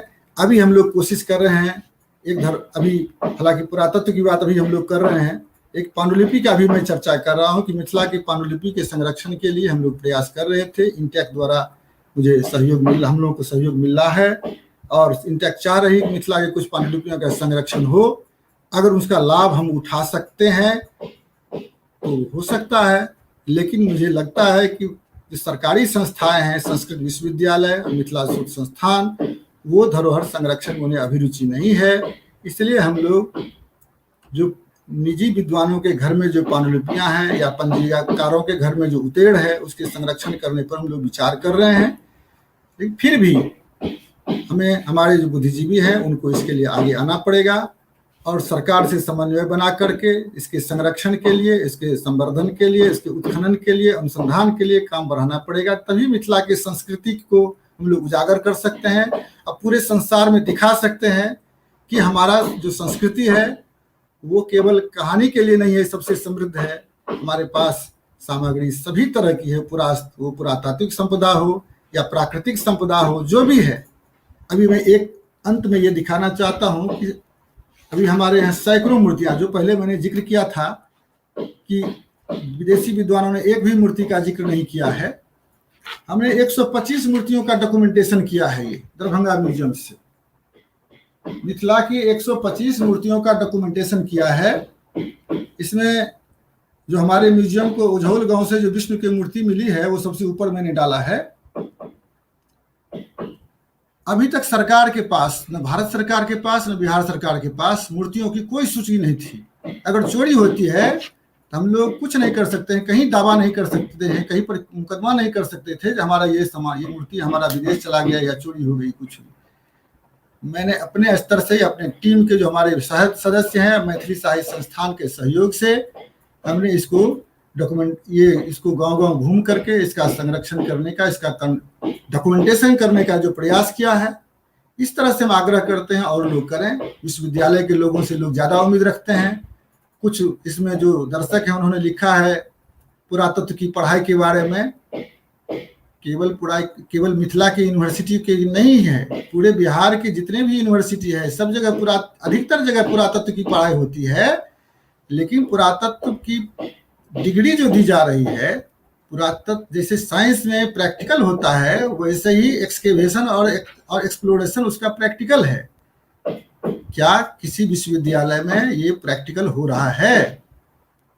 पुरातत्व के विद्यार्थी पास सब जगह कर रहे हैं, लेकिन ये नहीं हो रहा है। कहीं भी न उत्खनन हो रहा है, न कहीं भी एक्सप्लोरेशन हो रहा है। कैसे लोग डिग्री पा रहे हैं, कैसे पास कर रहे हैं, मैं उसमें नहीं जाऊंगा। लेकिन ये विश्वविद्यालय में जो पढ़ाई हो रही है या पुरातात्विक संस्थाओं में जो पुरातत्व की बातें हो रही है, वो अपने अपने क्षेत्र में अगर काम करें ईमानदारी से, तो निश्चित रूप से मिथिला की या बिहार की कहीं का भी धरोहर का संरक्षण होगा। और हम लोग आशा करते हैं नए आने वाले लोग इसमें लगें और अपने अपने कर्तव्यों को, अपने अपने दायित्वों को समझें। कैलाश बाबू से आग्रह हम करेंगे विशेष रूप से, जो दिल्ली में जो हमारे बुद्धिजीवी हैं, जो खासकर मिथिला के हैं, उन लोगों से आग्रह करें कि सब लोग भारत सरकार के संस्कृति मंत्री, संस्कृति सचिव से आग्रह किया जाए कि हमारे धरोहर जो नष्ट हो रहे हैं, कुछ फोटोग्राफ्स मैंने जो दिखाया है, अशोक के स्तंभ हो कि बलराजगढ़ हो कि जो भी हो कि राजनगर हो, उसको बचाने के लिए उनसे आग्रह किया जाए। हो सकता है उन लोगों के दिल में कोई प्रेम जगे, अभिरुचि जगे, तो हो सकता है हमारा धरोहर बच जाए। अगर बच जाती है तो हमें प्रसन्नता होगी। जो लोग जाएंगे उस डेलीगेशन में, उन लोगों को खुशी होगी कि हम लोगों ने जो काम किया उसमें हमें सफलता मिली। आप लोगों ने हमारा सुना। आपके जो फोक ब्रेन संस्था है, कैलाश बाबू है, मौका दिया, हम आपको हृदय से आभार व्यक्त करता हूँ। और जो हमसे अगर कोई जो वैसी बात छूट गई है उसके लिए मैं माफ़ी मांगता हूँ। और इतना कम समय में सारी बातें रखना संभव नहीं है। मैंने एक लिस्ट ही दिखाया है 125 मूर्तियों का, तो सारी बातों पर जिक्र करना संभव नहीं है। पुरातत्व पर अगर जिक्र करूंगा तो पूरी मोटी किताब लिखी जा सकती है, वो भी लिखने की आवश्यकता है। इसके लिए विश्वविद्यालय के लोग आगे आवे तो मैं मदद करूंगा। धन्यवाद।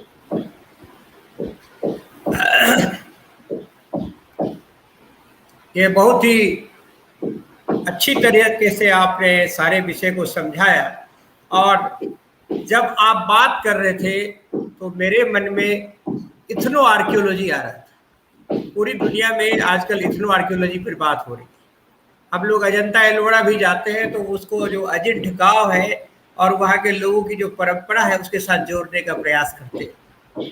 मैं ये बात इसलिए कह रहा था कि मैं जिस संस्था के लिए काम करता हूँ उस संस्था के एक प्रोजेक्ट के सिलसिले में मैं मुजफ्फरपुर गया था। और मैं गया था इसका मतलब मैं गांव में गया था, क्योंकि तो गांव में काम करता हूँ। तो वहाँ के कटरा पंचायत में, कटरा ब्लॉक में और गायघाट ब्लॉक, ये हम कुछ गांव में काम कर रहे थे। गांव में गांव का जो नोमेनक्लेचर था वो बड़ा ही खूबसूरत था। एक गांव का नाम है भगवान मोहम्मद भगवानपुर, और एक गांव का नाम ऐसा है कि बुद्धिज्म को लेकर के वह वैष्णविज्म की ओर आता है, इस्लाम में आता है, बैक टू वैष्णविज्म। तो इस तरह से गांव में जो प्रमाण है जिसको आप इथनो आर्कियोलॉजी कहते हैं, वो प्रमाण अपने आप में बहुत शाश्वत है। मैं जो चीज कहना चाहता था, मेरे मन की बात छीन ली भैरव लाल दास जी ने। लाल दास जी ने कहा कि गांव से शुरू कीजिए, और इस तरह के चीज को गांव का अगर हम एक एक ब्लॉक ले लें और ब्लॉक के केवल गांव का नोमेनक्लेचर देखें और उसके बाद उसके रूट को देखें, टेम्पल को देखें, टेम्पल में जो लिंगम्स हैं जो या उनके गर्भगृह हैं, वो सारी चीज को देखें तो एक नया प्रमाण आ सकता है। इस पे हम लोग काम नहीं कर रहे हैं, और महाराष्ट्र के लोग काम कर रहे हैं। वहाँ की आर्कियोलॉजी बहुत आगे जा रही है। पूरे विश्व के, पूरे भारत के आर्कियोलॉजी को एक तरफ रख दीजिए और बिहार के आर्कियोलॉजी को एक तरफ रखिए, तो बिहार 49% नहीं है, 50% है पूरे भारत के आर्कियोलॉजी का। इतनी शक्ति है बिहार, और वह शक्ति का केंद्र मिथिला भी है। और उस पर अगर हम बढ़िया से काम नहीं कर पा रहे हैं तो दिस इज आवर इनेबिलिटी। हम एकेडमिक से लेकर के पॉलिटिकल जो हमारे लोग हैं, और जो हम बीच में जो कुछ लोग पड़े हुए हैं जो संस्था चलाते हैं, जगह जगह पर मिथिला के लोग पाग जाके पहल लेते हैं और बड़ी बड़ी बातें करते हैं, और वो अपनी संस्कृति को, हमारी संस्कृति तो एक ऐसी बेहतर संस्कृति है कि हम दो देश को जोड़ रहे हैं, Mithila of India and Mithila of Nepal, बल्कि मिथिला ऑफ बांग्लादेश भी कह सकते हैं। बांग्लादेश का जो एक्सटेंशन है उसमें आप जा सकते हैं। तो ये तीन देश को जोड़ने की जो संस्कृति है, जिसका एक सांस्कृतिक नेम है जो बियॉन्ड कल्चर, ज्योग्राफिकल पॉकेट्स है, ज्योग्राफिकल का जो मैप है ज्योग्राफी का, उससे आगे जाता है। और उस आगे जाने के लिए हमारे पास स्कोप है, और उस स्कोप के लिए हम काम नहीं कर सकते। पाकिस्तान के साथ पंजाब सरकार और पंजाब के आर्कियोलॉजिस्ट, वहाँ के एंथ्रोपोलॉजिस्ट, वहाँ के जो फोकलोर के लोग हैं, वहाँ के लिटरेरी के डिसीजन के जो लोग हैं, वो रिश्ता कर रहे हैं पाकिस्तान के साथ, जबकि पाकिस्तान के साथ भारत का कैसा रिश्ता है आप अच्छी तरह से जानते हैं। लेकिन मिथिला में तो इतना खूबसूरत रिश्ता है between people of Mithila and people of Nepal, people of India and people of Nepal. हमारे तो कहते हैं ना बेटी रोटी का संबंध है। तो उनसे एक हम बहुत ही एक खूबसूरत चीज़ों का हम कर सकते हैं संकलन, और बहुत बातें, बहुत सारे जो गूढ़ रहस्य है आर्कियोलॉजी के, इसको हम बता सकते हैं। Unfortunately these things have not been done. तो आपने बहुत अच्छे ढंग से इतने कम समय में बताया, और बहुत सारे लोगों का इसमें आया है। सुशांत भास्कर जी का, जलज Kumar Tiwari ji was contributing significantly, उनके जो विचार थे बहुत अच्छे थे। कुहार वाली बोल रही है, भैरव लाल दास जी बोल रहे हैं, हमारे डॉक्टर संजीव कुमार सिंह बोल रहे हैं, वो तो भैया है हमारे, हमको बहुत प्यार करते हैं, और बिहार के आर्कियोलॉजी के प्रति वो बहुत ही श्रद्धा की दृष्टि से देखते हैं, आपको बहुत प्यार करते हैं। मेरे को फोन पे कल भी कह रहे थे कि वो जितना काम कर रहे हैं बिहार के आर्कियोलॉजी के लिए शिव कुमार मिश्रा जी, वो उनके लिए मेरे मन में बहुत ही श्रद्धा भाव है। तो ये अच्छी बात है कि आपके कार्य को कम से कम लोग तो कर रहे हैं। एक शायद जलज साहब ने कहा कि जो वहाँ पे जो केविस वो जो मोटर वो जो मशीन से जो आप निकाल रहे हैं लोग घर बनाने के या किसी के चक्कर में जो मूर्ति निकल रहा है, वो बहुत बड़ा आर्कियोलॉजिस्ट का काम उसने किया है। ट्रू, दो they have broken and destroyed so many things also, ये भी मेरे सूचना में है। तो अगर इस तरह की सारी चीज़ों पर हम लोग एकत्रित होकर संरचित होकर काम करें तो एक केवल ठीक है, मिथिला तो हमारा क्षेत्र है, मिथिला में भी फोकस्ड होना चाहिए। मगध और मिथिला का जो कनेक्टिंग रूट है, जो मुजफ्फरपुर होते हुए आता है और उससे सीधे नेपाल की तरफ चले जाते हैं, केवल एक रूट को आप ले लीजिए और उस रूट पे काम किया जाए, अलग अलग रूट पे काम किया जाए, तो आर्कियोलॉजी के अनेक परत दर परत खुल सकते हैं। जैसे सहरसा की बात हो रही थी, पूर्णिया की बात हो रही थी, विराटनगर की बात होती थी, बरातपुर की बात हो रही थी, उससे आगे हम फिर नेपाल जा सकते हैं। तो इस तरह की बातें हैं जिसपे काम करने की ज़रूरत है और बहुत गंभीरता से ज़रूरत है। मैंने डॉक्टर चंद्रशेखर पासवान को निवेदन किया था कि वो हमारे साथ जुड़े और वो जुड़े हुए हैं। चंद्रशेखर जी, अगर आप मुझे सुन रहे हैं, आपने पहले तो अपने आप को अनम्यूट कीजिए और ये जो जेसीबी की बात हो रही थी, सरकार की योजना के तहत जेसीबी का उपयोग हो रहा, I do not know what he intends to say, लेकिन ये एक बहुत अच्छी शुरुआत है। और मिश्रा साहब, हम आपको देखते आ रहे हैं किस तरह से आप कर रहे हैं। आप जो जर्नल निकाल रहे हैं वो बहुत ही सारगर्भित जर्नल है, मैंने 2-3 इसको को पढ़ा है और I have liked every word of your journal, they are carefully chosen. You follow the patterns of international standard in publishing the article and what you call vetting the truth of the article quality. तो इसके लिए आप बहुत बहुत धन्यवाद के पात्र हैं। तो मैं चाहता हूं कि डॉक्टर चंद्रशेखर पासवान है, दिल्ली यूनिवर्सिटी से इन्होंने पीएचडी किया है, बुद्ध विज्ञान के लोग हैं और जो थेरावाद है, खासकर जो वज्रयान बुद्धिज्म है और उसका जो मिथिला में तंत्रयान का जो मिथिला में प्रयोग है, इस पे इन्होंने बहुत ही खूबसूरत काम किया है। मिथिला के हैं तो और गौतम बुद्ध विश्वविद्यालय यूनिवर्सिटी ग्रेटर नोएडा में ये असिस्टेंट प्रोफेसर है, ये बुद्धिज्म पढ़ाते हैं। तो मैं चाहूँगा कि इस पे अपनी जो इन्होंने पूरा वक्तव्य दिया है उस प्रेजेंटेशन पे अपना विचार डॉक्टर चंद्रशेखर पासवान थे एक डिस्कशन किया। चंद्रशेखर जी नमस्कार सर। सर वो एक्चुअली आपको सर नमस्कार करता हूँ, शिव कुमार मिश्र जी, सुन रहे हैं सर? हाँ सुन रहे जी। पहले तो मेरा पीएचडी भी पहली में शुरुआत जो किया था उसमें आपकी एक बुक्स मुझे लहरियासरा स्टेशन पर मिल गया था, उसमें से मैं बहुत काम किया देख के।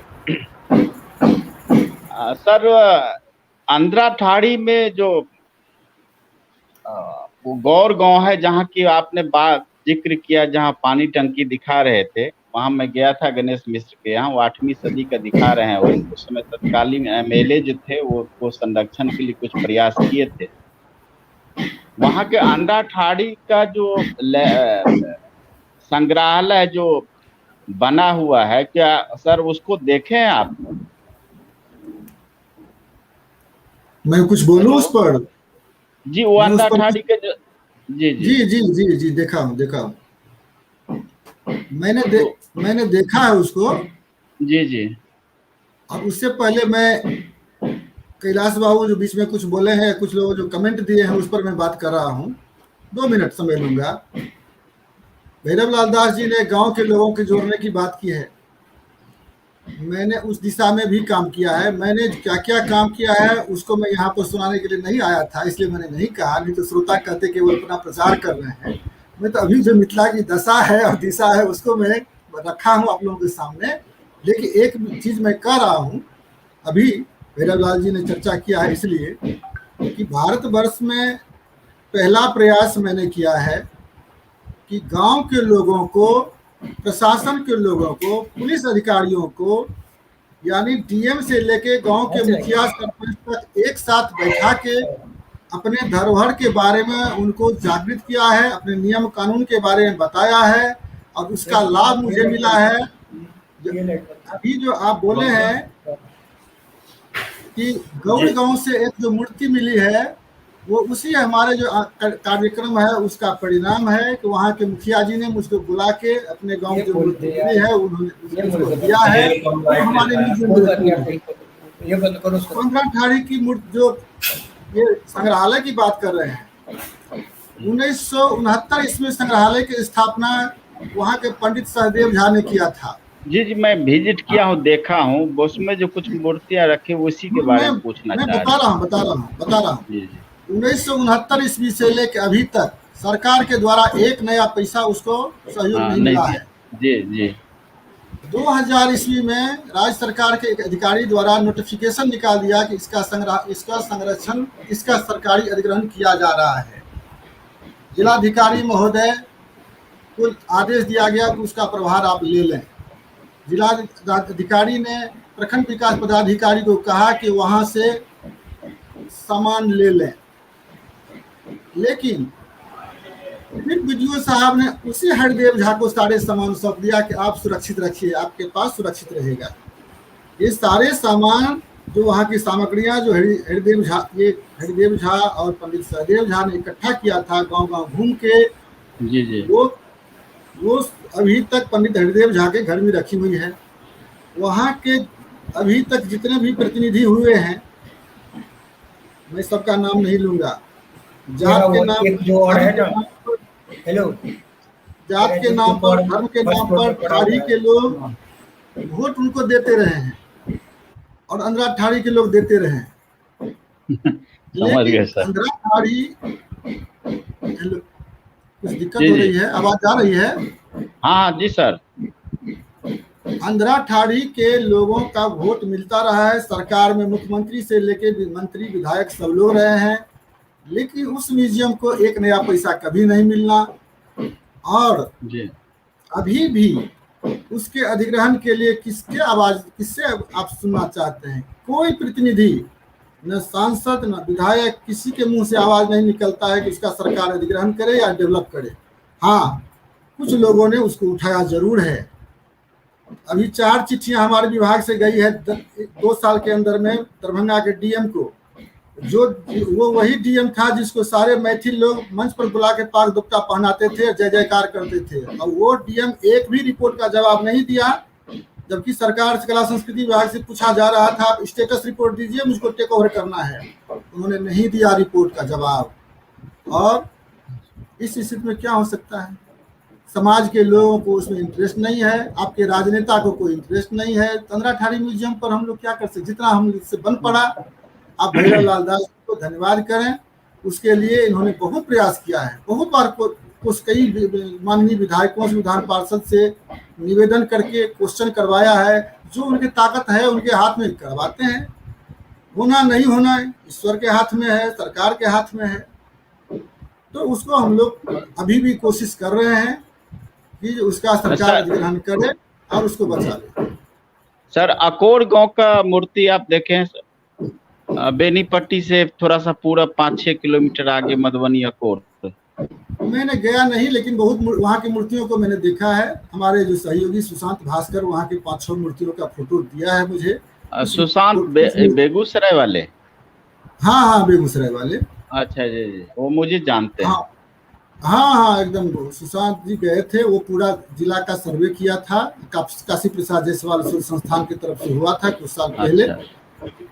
तो उस समय की जो तो वो मूर्तियां का डॉक्यूमेंटेशन केपी जायसवाल इंस्टीट्यूट अभी तक नहीं छाप सकी है, लेकिन उसकी कुछ मूर्तियों का हमने इसमें डॉक्यूमेंटेशन किया है। नहीं, मेरे पास है, क्योंकि मेरा मिथिला पर रिसर्च है पीएचडी का, इसीलिए मेरे पास है। तो मैं 2-3 और साइट, अगर आप मेरे पास है आपके फोटो, अगर वहाँ उस गांव के सारे मूर्तियों का फोटो हो और उसका मेजरमेंट हो, उस पर हम रिसर्च कराएंगे, मुझे आप उपलब्ध करा रहे हैं। जी। और दूसरा पूछ रहे थे सर, जो जयमंगलागढ़ है आपको बेगूसराय मझौल के बीच में, मांगुरगढ़ कहा जाता है वहाँ, जी वहां से उस साइड को देखे हैं सर? जी ये रोसड़ा और उसके बीच में है मंगलगढ़ है, एक छोटा सा कस्बा टाइप जी, का नाम है। सुने हैं। मंगलगढ़ में गया नहीं हूँ, जयमंगलागढ़ गया हूँ। अने जब मंगलागढ़ से थोड़ा इधर आना पड़ेगा रिवर को क्रॉस करके। जी जी, हम नहीं, तो वहाँ नहीं गया है, मैं नहीं गया। हाँ, तो वहाँ दो चीजें हैं वो जानना चाहता है कि जयमंगलागढ़ के पास जो मैं अपने थीसिस में या जो देखा हूँ उसको हम मड स्तूपा कहते हैं, वो जो मिट्टी का बना हुआ स्तूप है वहाँ जहाँ मड, जयमंगलागढ़ है वहाँ। हाँ हाँ, सुना जाए सुना जाए। वो मड जी स्तूप को मिट्टी काट कर वहाँ के लोग अपने घर हाँ, भरने के लिए ले जा रहे थे। वो हम देखे हैं, लेकिन वो इधर देखे हैं। इधर इधर हम लोगों 3-4 महीना पहले में हम लोगों ने प्रयास किया है। वहाँ की मुखिया ने कसम खाया है कि हम मिट्टी नहीं काटने देंगे। मिट्टी कटाई 3-4 महीना से बंद है। अब वहाँ मिट्टी कटाई शायद नहीं हो रही है। नहीं, बीच में बंद होगी, क्योंकि मेरे पास पूरा वो कंप्लीट जिसमें मिट्टी नहीं काटा गया था उस टाइम का फोटो है, वो मैं गया था आप उस टाइम में। बेगूसराय जिला के रहने वाले हैं क्या? जी नहीं, मैं तो दरभंगा में झंझारपुर के रहने वाला हूँ। वाह, बहुत बढ़िया। बिदेश्वर स्थान, बेगूसराय जिला, बिदेश्वर जो दुर्भाग्य झंझारपुर का है वही दुर्भाग्य बेगूसराय का है। हाँ हाँ, बेगूसराय में तो बहुत ज्यादा पुरास्थल है। बेगूसराय में जी जी बहुत ज्यादा हाँ सुना दे, एक हाँ मिनट। पूरा बेगूसराय में बहुत ज्यादा पुरातात्विक स्थल है। बहुत बौद्ध स्तूप है, बहुत जगह मौंड है। लेकिन दुर्भाग्य उसका ये है कि सबसे ज्यादा आर्कियोलॉजिस्ट, सबसे ज्यादा हिस्टोरियन बेगूसराय से ही हुए थे। अभी संजीव बाबू लिख रहे थे राधा कृष्ण चौधरी की। राधा जी। कृष्ण चौधरी बेगूसराय में जीवन बिताए। राम शरण शर्मा से बड़ा इतिहासकार इस देश में कोई नहीं नहीं अब हुआ। नहीं अभी नहीं हुआ। वाल्मीकि सिंह वहाँ के कल्चर सेक्रेटरी हुए थे। डॉक्टर प्रकाश चरण प्रसाद स्टेट आर्कियोलॉजी के डायरेक्टर हुआ करते थे। असिस्टेंट डायरेक्टर रामशेखर सिंह थे। ये मैं उमेश बाबू वहाँ के आईजी हुए थे। सारे लोग आर्कियोलॉजी हिस्ट्री के लोग थे। लेकिन बिहार सरकार या भारत सरकार के संरक्षित सूची में एक भी साइट का नाम नहीं जोड़ा गया था बेगूसराय से। हाँ, एक्चुअली सर आपसे रिक्वेस्ट था कि वो जो मंगलगढ़ का किला है ना, वो कंप्लीट मिट्टी के दीवार से घिरा हुआ है और बहुत बड़ा, उसमें बीच में खेती होती। मैं गया था उसमें, खेती के बीच में, उस किला के भीतर में भी गया था। लेकिन चूंकि मेरा अध्ययन उस पर उतना नहीं है, मैं प्रफुल्ल वो बेगूसराय में एक प्रोफेसर साहब थे, प्रफुल्ल जी शायद, मैं उनसे मिला था, जो सुशांत जी के शायद गुरुदेव या थे शायद। तो मैं उनसे मिला था। लेकिन वो आपन निगम जो बुद्धिज्म में जो मध्यम निकाय में आकम निगम क्षेत्र है, जब बुद्ध जो है भतीय नगर भागलपुर से लौटे हैं तो आपन निगम रुके, वहां से समुद्र मार्ग से वो गए हैं वैशाली की ओर। तो वो जो बताते हैं वो कांवर वाला झील का मुझे अपना अंदाज है कि यही होगा। मजहूल इसीलिए हो सकता है जो के मिश्रा सर अभी एथनिक जो नोमेनक्लेचर के बारे में बताए हैं, तो मुझे लगता है कि वो यब मजहक जो आपको तीन उस समय में जो बुद्धिस्ट टेक्स्ट में तीन निगम की बात किया जाता है, तो मजहक एक यव मजहक है और आपम निगम क्षेत्र है। तो मेरे ख्याल से वही चीज है। तो मैं कहा कि वो आप गए होंगे सर तो उसकी जानकारी होगी वो क्या था मुझे, क्योंकि मैं नौलागढ़ भी गया हूँ, वहाँ का भी मेरे पास कुछ फोटो है। जो बीरपुर, आप बेगूसराय से बीरपुर में खुदाई चल रही थी, सिन्हा साहब थे उस दिन मैं वहाँ पहुंचा था। और उसके बाद वहां से नौलागढ़ है। तो अब राजा नल की कहानी से नौलागढ़ जुड़ा हुआ ये दूसरा है, ये नहीं कह सकते हैं। और तीसरा जो एक साइट है सर, वो मैं 1945 का एक आर्टिकल बिहार रिसर्च सोसाइटी वाला पढ़ा था। उसके आधार पर मैं मधेपुर जो जगह है, मधेपुर से आगे एक स्कूल, हाई स्कूल है, आपको बसबिटिया गांव है, बसबिटिया से आगे एक स्कूल है, वहां एक मांगुर ये है असुरगढ़ का किला है। असुरगढ़ का किला मैं रिक्वेस्ट करूंगा, चूंकि आप उस क्षेत्र पर काम कर रहे हैं, मैं एक ही बार गया हूँ। वो रिवर में, कोसी रिवर में पानी जो मारता है उससे बड़े बड़े ईंट निकलते हैं। तो 2 ईंट में ला के वही अंडाठारी म्यूजियम में रख दिया था।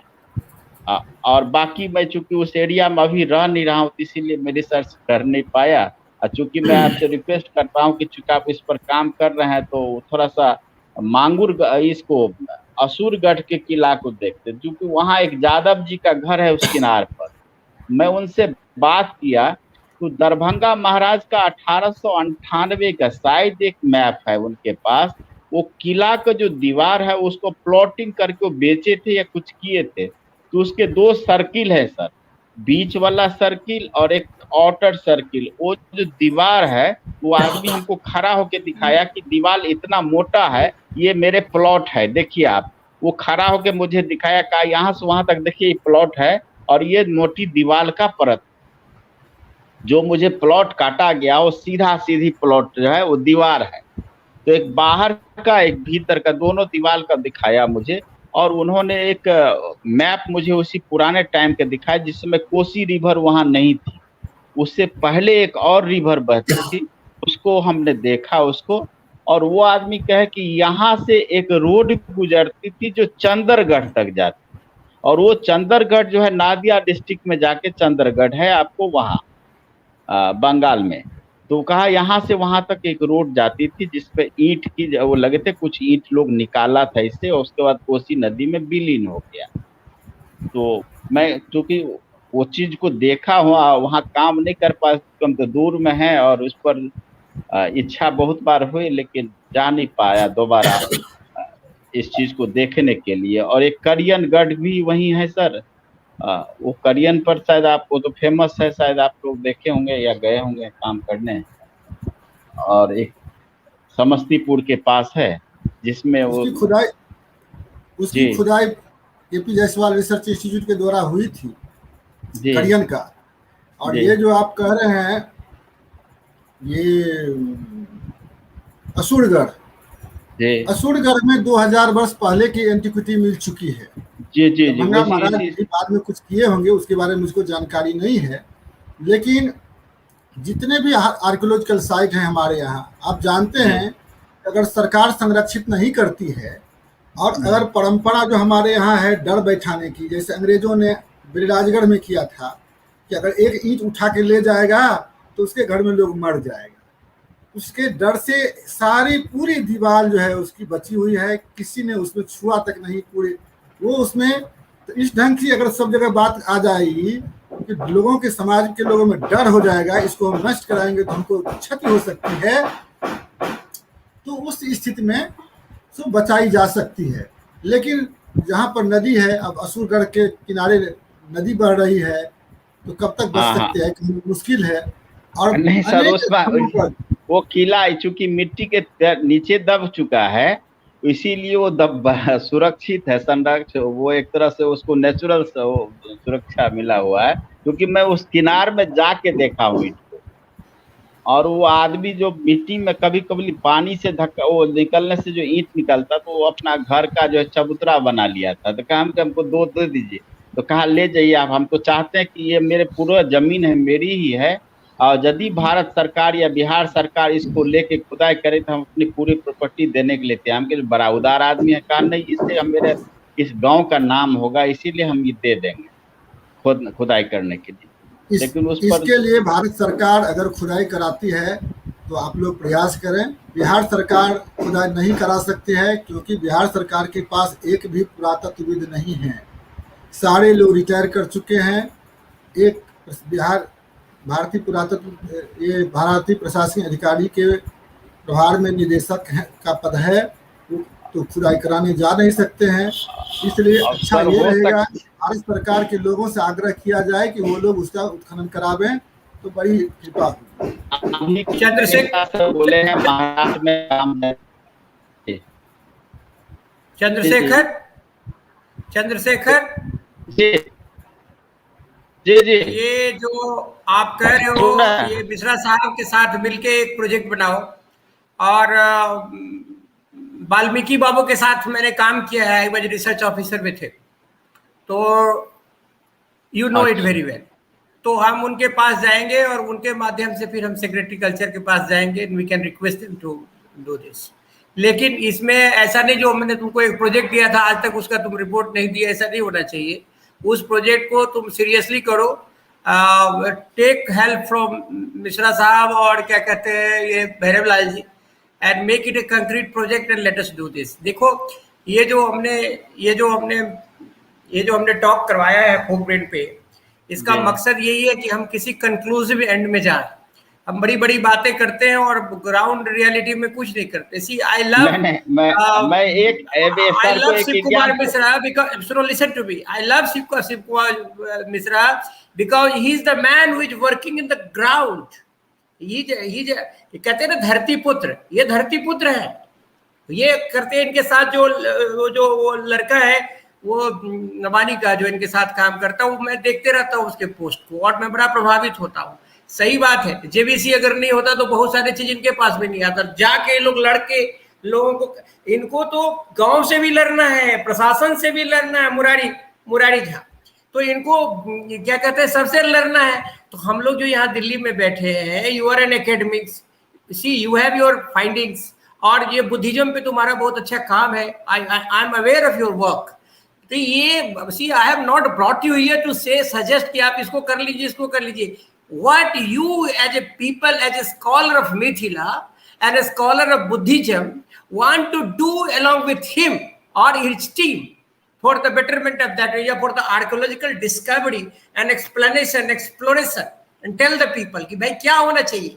You know, ये एक बहुत बड़ी चीज है जिसमें हम लोग को रिस्पॉन्सिबिलिटी को ऑन करना पड़ेगा। ये हमें, we don't have to be suggestive कि आप ये कर लीजिए, ये कर लीजिए, ये कर लीजिए। ऐसे करने से काम नहीं चलेगा भाई। आपको नहीं लिसन टू मी, आप तुम मैंने I can be dictative with you, I tell you. जब तक आप रिस्पॉन्सिबिलिटी को अपने कंधे पे नहीं लेंगे ना, कुछ काम नहीं चलेगा। मैं इसलिए कह रहा हूँ कि मैं गया वहां पे, मैं दूसरे प्रोजेक्ट के लिए गया। मैं आपसे बात करूंगा मिश्रा जी अलग से उस पर, आपसे और भैरव लाल जी से। गांव का जो नोमेनक्लेचर है वो इतना बढ़िया चीज हो सकता है। You give me the history of book and as a student of anthropology I can explore multiple dimensionality of it। अगर ये ऐसा हो सकता है, एक 2 ब्लॉक के गांव में, 2 ब्लॉक का 100 गांव दे दीजिए, किसी ब्लॉक में 75 गांव भी है तो उसको करके और उसको अगर हम एक उसकी जो डेटा माइनिंग करें, डेटा माइनिंग इस तरह का data mining archaeological set of data mining जिसको हम इथनो आर्कियोलॉजी बात करते हैं, तो एक बहुत बड़ा फाइंडिंग्स हो सकता है। लेकिन ये केवल कहने से नहीं होगा, करने से होगा। तो इसमें तुम प्रोजेक्ट बनाओ, इनके साथ मिलो और ये भी वेरी कोऑपरेटिव पर्सन तो करके सर दरभंगा म्यूजियम में मिलेंगे, डू इट। बोलो अब क्या करना है, मैंने कह दिया। हाँ सर मिलेंगे मुझे दरभंगा म्यूजियम में। अच्छा हम लोग मिल लेंगे। एक बात मैं झंझारपुर के बारे में कहना चाह रहा हूँ। झंझारपुर के पुरातात्विक स्थलों के सर्वेक्षण करने के लिए या कहीं एक्सप्लोरेशन करने के लिए पहले परमिशन की आवश्यकता होती है आर्कियोलॉजिकल सर्वे ऑफ इंडिया की। मैंने इस बार अप्लाई किया था पिछले साल कि मुझको अनुमति प्रदान किया जाए, मैं झंझारपुर अनुमंडल के फलाने प्रखंडों के हर एक गांव का पुरातात्विक अन्वेषण करना चाहता हूं, लेकिन मुझे अनुमति नहीं मिली। मैं सरकार का नौकर हूं, मैं किसी पुरा स्थल पर बिना भारत सरकार के अनुमति के कैसे जा सकता हूं। दूसरी बात, एक होता है ये अचानक एक्सीडेंटल एक्सप्लोरेशन, ये हम लोग करते हैं। एक्सीडेंटल एक्सप्लोरेशन हुआ जेसीबी मशीन अगर निकालती है, कहीं से मूर्ति निकली, उससे हम परमिशन लेने लगेंगे, नहीं होगा तो खत्म हो जाएगा वो सब। उसमें मेरा दायित्व बनता है एक हेरिटेज एक्टिविस्ट के नाते, एक सरकारी अधिकारी के नाते, एक म्यूजियम के पदाधिकारी के नाते तुरंत हम लोग जाते हैं, कोशिश करते हैं, समझाते बुझाते हैं वहाँ के लोगों को, ये मूर्ति आप सुरक्षित रखिए, या तो म्यूजियम में सुरक्षित रखिए या आप अपने यहाँ सुरक्षित रखिए। ये हम लोग कोशिश करते हैं सुरक्षा प्रदान करने की। लेकिन जहाँ तक एक्सप्लोरेशन की बात है, ये गवर्नमेंट ऑफ इंडिया का परमिशन के बिना नहीं कर सकता है। एक चीज और उसमें है, एक्सकेवेशन भी जो होता है वो गवर्नमेंट ऑफ इंडिया ही देती है। मैंने अंधरा ठाड़ी के बोनोडीह, आप अंधरा ठाड़ी जानते होंगे, अंधरा ठाड़ी में जो कमलादित्य स्थान है वो बोनोडीह कहलाता है। 20 एकड़ जमीन है वहाँ पर सहदेव बाबू को बहुत एंटिक्विटी मिली थी। उसके एक्सकेवेशन के लिए 3 साल पहले एप्लीकेशन दिया था कि मुझको परमिशन मिले तो उसका मैं एक्सकेवेशन कराऊंगा। सरकार द्वारा मुझे परमिशन नहीं मिली, मैं एक्सकेवेशन कैसे करा सकता था। मैंने हर कोशिश किया है। हाँ, जब सरकार के तरफ से जब नहीं परमिशन है वहाँ, वो तब मैं आम लोगों के बीच गया और मुझको आप लोगों को भी आश्चर्य होगा कि आर्कियोलॉजिकल सर्वे ऑफ इंडिया के दो बड़े पदाधिकारी जो रिटायर्ड हो चुके हैं, उन्होंने मुझको कहा कि आपके दिमाग में ये कैसे आ गया कि गांव के लोगों को आपने हेरिटेज से और म्यूजियम से जोड़ा। ये तो हम नहीं सुने थे कि गांव के लोगों को, मुखिया सरपंच को, सबको आप म्यूजियम से जोड़े और सबके गाँव में मीटिंग कर लिए आप। हम लोग नहीं सुने थे कहीं। तो हमने देख लिया है कि बुद्धिजीवी लोग जमीन पर नहीं जाना चाहते हैं। भाई सही बात। हमने गांव के लोगों को जोड़ा और मुझे रिजल्ट आया। मैंने अभी जो आपको मूर्ति दिखाया उझोल वाला, या गौड़ का जो आपके कंदराठाड़ी की बात मैंने किया, गौड़ का मूर्ति, या जाले के मनवा का मूर्ति, या एक शिवलिंग आया है देवकुली से, जो हमारे यहाँ मूर्तियां जमा हुई पिछले 2-3 साल में, उसी परिश्रम का नतीजा है कि गांव के लोगों को में हमने जागरूकता पैदा किया है और उनसे हमको सहयोग मिल रही है। जरूरी नहीं है सब लोग जागरूक हो जाए, कुछ लोग तो हैं जो समझ रहे हैं। तो हम लोग प्रयास कर रहे हैं इस दिशा में और आगे भी करते रहेंगे। जहां तक बौद्ध धर्म की बात आपने की, बहुत अच्छी बात है। अंदराठाड़ी में तारा की मूर्ति आप देखे होंगे। अंदराठाड़ी में तारा की मूर्ति मिली है उसी बोनोडीह से, जहाँ से कमलादित्य स्थान है। तो वो तारा की मूर्ति में अभिलेख भी है, वो उसको देखें, आपके लिए बड़ा महत्वपूर्ण होगा। तो आप ये सुनते होंगे हमेशा कि मिथिला में केवल सनातन धर्म की चर्चा थी, बौद्ध धर्म को भगा दिया गया था, ये सब आप भी सुने होंगे। लेकिन जितने ब्राह्मणों की बस्ती थी, सभी जगहों में बुद्ध की पूजा होती थी, सभी जगह से मूर्तियां मिलती है। भाग कहाँ गए बुद्ध? बुद्धिस्ट भाग कहाँ गए? और ये कहानी सब कहानी की चीज है, हमारे पास प्रमाण है। और ये पुरातात्विक प्रमाण जो है सब पत्थर की लकीर है, वो सबके गांव में है। वो आप जितने अभी इनके गांव के पास मनपौर गांव है, वहां बुद्ध की प्रतिमा मिली है ना। या वहां पर कौन पूजा करते होंगे? हिंदू ही नहीं करते होंगे। महिषी में उग्रतारा स्थान है, उतनी बड़ी गांव मंडन मिश्र की महिषी। कड़ियन की बात आपने किया, वहां से बौद्ध देवी की मूर्ति मिली है। उदयनाचार्य का, जिसका जहाँ जगह आप कहते हैं, जो उदयनाचार्य के बारे में आप संस्कृत ग्रंथ बौद्ध ग्रंथ में कहते हैं कि उन्होंने खदेड़ दिया, तो उदयनाचार्य के गांव में कहाँ से आ गया बुद्ध की पूजा हो रही है? देवी की पूजा कैसे हो रही है? वहाँ ये मंगनौनी जो गंगेश उपाध्याय जो कड़ियन में इंस्टीट्यूशन की स्थापना किया था, उस गंगेश उपाध्याय के गांव में तारा की मूर्ति अभी भी है, वहां पूजा हो रही है। तो जितने भी बस्तियां हैं, जहां जहां विदेश्वर स्थान, जहां जहां सनातन धर्म की मूर्तियों की पूजा होती थी, वहां वहां बुद्ध की मूर्ति की भी पूजा होती थी। तो सनातन और बौद्ध में पिछले 1000 वर्ष में मुझको नहीं लगता है जमीन पर कोई झगड़ा था। शास्त्र में झगड़ा रहा होगा, अपने अपने हिसाब से शास्त्र में, दर्शन में लोग लिखते रहे होंगे, लेकिन आम लोग बुद्ध की पूजा करते थे, विष्णु की पूजा करते थे, शिव की पूजा करते थे, अग्नि की पूजा करते थे, एक साथ रख कर। हमारे दशावतार की सूची जो रत्नाकर आप पढ़िए, उसमें दशावतार की सूची में 9 है। पाल पीरियड में इसमें बहुत ज्यादा, पाल और गुप्ता पीरियड में बहुत डेवलपमेंट हुआ। उसमें पाल पीरियड में जो मूर्तियां हैं वो सबका है। बुद्धिज्म, हिंदुइज्म, जैनिज्म तो कम है, बुद्धिज्म और हिंदुइज्म दोनों का ज्यादा मूर्तियां हैं जो पाल पीरियड में बना है। वो बांग्लादेश तक पूरा मिथिला, मगध और बंगाल, वो पूरे जगह जो सब पाल पीरियड में बना है वो मूर्तियां जो है। और लगभग सब जगह वही मिलता है। वासुदेवा गांव है आपको, बाड़ी और वासुदेवा, बाड़ी में मैंने देखा हूँ बुद्ध की लेडीज की मूर्तियां हैं, तारा की शायद हैं, उसके चारों तरफ 13 बुद्ध की मूर्तियां लगी हुई हैं। ये वासुदेवा के पास है, आपको सिंघिया के पास वासुदेवा बाड़ी और वासुदेवा गांव है, वहां मैं गया था। तो वहाँ वो नरसिंह अवतार वाला एक स्क्रिप्ट नहीं पढ़ा गया है, वो वासुदेवा गांव में है। एक ब्रह्म स्थान के पास एक प्लेट रखा हो।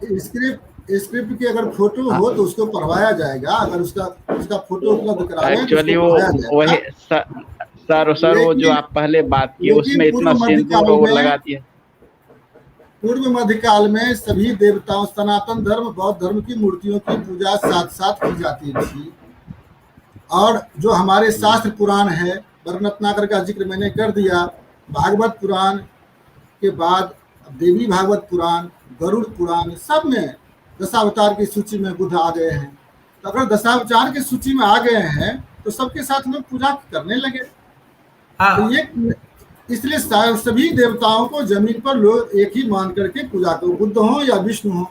सबसे ज्यादा विष्णु की मूर्ति मिलती है, राम की कहाँ मिलती है, कृष्ण की नहीं मिलती है, उनकी न सीता की मिलती है न राधा की मिलती है, विष्णु के अवतारों की मिलती विष्णु की है। है। वो आप नरसिंह का देखें, वराह का देखें, विष्णु देखिए, बुद्ध देखिए, हाँ विष्णु देखें, बुद्ध देखें, कितनी मूर्तियां मिलती है। तो वो आप उसको अलग नहीं कर सकते हैं। बुद्धिज्म को आप सनातन से मिथिला में नहीं अलग से रख सकते। आप कभी नहीं कह सकते हैं वो धर्म अलग था, उसको सनातन धर्म मानना पड़ेगा, विष्णु मानना पड़ेगा बुद्ध को, और उस नजर से आपको पढ़ना पड़ेगा। लेकिन शिव कुमार जी, मैं नाम नहीं लूंगा, थोड़ा सा लेकिन कुछ जगह पे जो बुद्धिस्ट के जो बोधिसत्व है, बोधिसत्व को भी तो लोग मैंने सिंदूर इंदूर लगा के उनको भी तो उनका तो जेंडर ही बदल दिया है। बोधिसत्व को काली के रूप में पूजा कर रहे हैं आप लोग, उसके बारे में क्या कहना है? मैया गांव की मूर्ति मेरे पास है, मैया मछैता है, बुद्ध को दुर्गा बना के पूजा करते हैं, ये अलग कहानी है। और मैंने देखा, मैं अब बेचारे नहीं है, मैं प्रोफेसर हितमल के साथ गया तो मैं देखा कि भाई वो तो, मैंने कहा कि भाई कैसे पूजा कर रहे हो, देयर इज नो ब्रेस्ट, तो प्रोमिनेंस नहीं है और इसको आप दुर्गा बना के पूजा कर रहे हो, what is the reason behind it? तो as a student of iconography मैंने कहा कि ये तो हो ही नहीं सकता, ये तो बोधिसत्व है। तो बोले कि अरे ऐसा मत बोलिए, गांव वाले आपको खून कर देंगे, क्योंकि तो बड़े बड़े तांत्रिक और बड़े बड़े विद्वान जो गांव के लोग हैं, चंदनधारी, वो क्या कहते हैं, उपनिषद लेके जो सोते हैं तकिया के नीचे, वो लोग तो इसकी अलग नैरेटिव क्रिएट करते हैं। मेरा कहना है let us have parallel narratives also. और मुझे लगता है कि ये जो मैंने ये एक एनालॉजी ही है कि ये जो बहुत सारे जो हम कह रहे हैं कि बुद्ध की भी पूजा हो रही है, कि क्या बुद्ध को बुद्ध के रूप में पूजा कर रहे हैं, या बुद्ध को विष्णु का दसम अवतार के रूप में पूजा कर रहे हैं, या बुद्ध को विष्णु के रूप में पूजा कर रहे हैं? ये तीन एनालॉजी है, इस पे भी काम करने की जरूरत है, मुझे ऐसा लगता है। आप ही के गांव आम लोग सीधे भगवान की पूजा करते हैं। आम लोग जो हैं उनको सारे भगवान को एक मान के वो जब मंदिर जाते हैं तो शिव को भी जल डालते हैं, विष्णु पर भी डालते हैं, देवी पर भी डालते हैं, सभी भगवान को भगवान मानते हैं। जो आम, जिनकी जनसंख्या ज्यादा है, जो आम लोग हैं, उनको इस पे झगड़ा में नहीं पड़ना है बुद्ध कौन थे, विष्णु कौन थे, वो सबको पूजा करते हैं। और सबसे महत्वपूर्ण है कि सारी मूर्तियां अगर एक जगह है, अब विदेश्वर स्थान में बुद्ध भी थे, अग्नि भी है, शिव की शिवलिंग भी थे, विष्णु भी है, तो लोगों को क्या झंझट है, लोग पूजा करते थे सबकी। अब ये तो हर जगह रहा है, नालंदा में भी तीनों चीज रहे हुए हैं, तो उसमें तो कोई तो नालंदा में भी देखिए, मध्यकाल में अलग है, उसका अलग है, और जैनिज्म का भी आ जाता है। आपके यहाँ भी उस एरिया को देखें तो जैनिज्म भी आ जाता है जी। ये पूर्व मध्यकाल में लोगों में सामंजस्य आई है, आम लोग इतना झगड़ा में नहीं पड़ते थे, सभी मूर्तियों की पूजा वो लोग करते थे। पढ़े लिखे लोगों में जो हुआ अपना होता था, वो अपना जो सोचे। लेकिन एक जो मूर्ति की भ्रांतियों की बात है, एक और मैं बता देता हूँ। एक गांव है 70 कटैया, सहरसा में, दौड़मा गांव है। दौड़मा में विष्णु की मूर्ति है। अब विष्णु की मूर्ति को कपड़ा के ढक दिया गया है और दुर्गा बना के उनको हजारों छागर बलि दिया जाता है। अब दुर्गा बनाने की क्या मजबूरी है वहां के लोगों को? विष्णु को विष्णु के रूप में क्यों नहीं पूजा करते हैं? विष्णु पर छागर बलि क्यों देते हैं? दुर्गा को क्यों नहीं बलि देते हैं? दुर्गा की मूर्ति बना के पूजा करें, कौन रोकेगा? इस पर डिस्कशन नहीं करते हैं लोग। कोई कह दिया ये दुर्गा है, कपड़ा से दिया उनको, अब वो बुद्ध को, अब विष्णु को दुर्गा बना के पूजा करने लगा। जब विष्णु को दुर्गा बना सकते हैं, विष्णु को बुद्ध को क्यों नहीं बना सकते हैं? सर, बैद्यनाथ धाम का भैरव का जो मंदिर है वो तो बुद्ध की मूर्ति है। हाँ। पार्वती मंदिर से राइट साइड में जब जाएंगे तो भैरव बाबा का जो मंदिर है बैद्यनाथ धाम में, वो बुद्ध को, भैरव बाबा की जो पूजा करते, तो बुद्ध की मैं तो देखा हो जाए, ये तो बुद्ध है, तो भैरव बाबा को पूजा करने गया तो चंदा जो पैसा मांग रहा था कि इस पर चढ़ाइए, तो हम देखे तो बुद्ध की मूर्ति है, इसमें भैरव बाबा को चढ़ाइए। तो हम ये सब जगह होता है, ये सब जगह नहीं, ये सामंजस्य हर जगह रहा है। आप ही के हाँ हाँ, ये नारायण के रूप सामंजस्य में जो पूजा होती है जरेल गांव में सर, आप ही के बुक से मैंने देख के फिर उसको रिसर्च करने गया था। जो अरेर से 7-8 किलोमीटर, 5-6-7 किलोमीटर और आगे जरेल गांव है। जरेल गांव के सबसे साउथ में एक मंदिर है, उसमें जो नारायण के रूप में बुद्ध की मूर्ति की पूजा नारायण के रूप में होती है। जो सर शायद शिव कुमार मिश्र जी सर, आप ही के बुक से मैंने एक वो पतली बुक मुझे दरभंगा लेडेसर स्टेशन पर मिली थी, उसको पढ़ के मैं वहाँ विजिट करने गया, मुझे मिला था उसको। और एक रिक्वेस्ट करूंगा सर, आपको नजदीक में है वो जो सत्यनारायण जहाँ सत्यार्थी जिस गांव के थे, उस गांव को मैं स्तूप नुमा मानता हूँ, ये मेरा अपना कहना है। क्योंकि वहाँ अब एक बुधवा चर है आपको, जो वो उस गांव से साइड वाला जो चर है, पुरंदाहा और बुधवा चर है, जो एरिया है पानी वाला। और वो गांव को जो है ऊपर जाने में राउंड सर्किल में ऊपर में सबसे काली मंदिर है, तो बहुत हाइट पर उसमें मंदिर है। तो हम जो ऐसे राउंड चढ़ते हुए तो ऊपर जाते, तो उसको हमने कहा कि किसी जमाने में बड़ा सा साइट होगा, ही हो सकता है लोग बस गया है, जो मेरा अपना अंदाज है। चूंकि हम बुद्धिज्म को हैं, तो हो सकता है मुझे बुद्धिस्ट दृष्टिकोण उसमें नजर आता हो, इसीलिए मैं ऐसा बोल रहा हूँ, ऐसा भी हो सकता है। देखो गांव में चढ़ने पर ऐसे फिर वैसे घूमते हुए तो ऊपर में काली मंदिर है जो वहाँ, और वो बुद्ध की मूर्ति रखी हुई है वहाँ। अब जब जैसे अधिबोधि सत्व की जो सर बताए, वो रखी हुई काली मंदिर में बाहर साइड में जब आप जाएंगे उसको। कोरथू में, कोरथू में जी एक जी, देवीय स्थान है, वहां पर बुद्ध की मूर्ति है। जी जी, उसमें उसी अभिलेख कोरथू भी की बात, उत्कीर्ण है। जी उसी उसमें कोरथू एक की बात अभिलेख मैं भी कर। उत्कीर्ण है। अभिलेख तो मुझे नहीं मिल पाया उसमें, लेकिन मैं मैं उसको मूर्ति देख। मैं वहाँ जो गेट पर रखी हुई है बुद्ध की मूर्ति, उसमें पेडिस्टल में अभिलेख है, उसका हमने अध्ययन करवाया है और उस पर मिथिला भारती ने उसे प्रकाशित भी करवाया है। आर्कियोलॉजिकल सर्वे ऑफ इंडिया के 2 अधिकारी डॉक्टर जलज तिवारी एवं एस कृष्णमूर्ति, ये दोनों ने उस पर उसको अच्छा पढ़ के उसको आर्टिकल लिखा है। वो बुद्ध की मूर्ति वहाँ है, हालांकि सत्यार्थी जी ने उसको विष्णु लिखा है। तो वो जो अभी कह रहे हैं बुद्ध विष्णु में थोड़ा दिक्कत होता है लोगों को, तो वो तो मूर्ति कला विशेषज्ञ नहीं थे, उन्होंने वो तो हेरिटेज प्रेमी थे, तो वो हाँ, लेकिन डॉक्यूमेंटेशन काम कर उन्होंने दिए थे। किया है सर। बहुत काम किया, वो कह रहा उनको जी अभिरुचि थी। वो आइकोनोग्राफिस्ट नहीं थे, आर्कियोलॉजिस्ट नहीं थे, उनको अभिरुचि थी। हाँ मौन जी जी, की अभी हमारे सहयोगी हाँ सर मौन जी वो की मैं चर्चा भूल कर रहा था। रहे हैं, राधा हाँ सर बाबू की मैं चर्चा कर रहे हैं, उन लोगों के काम हुआ था। लेकिन वो सर, अपने समय में जो संसाधन था उसके लिए उन्होंने जो काम किया सो किया।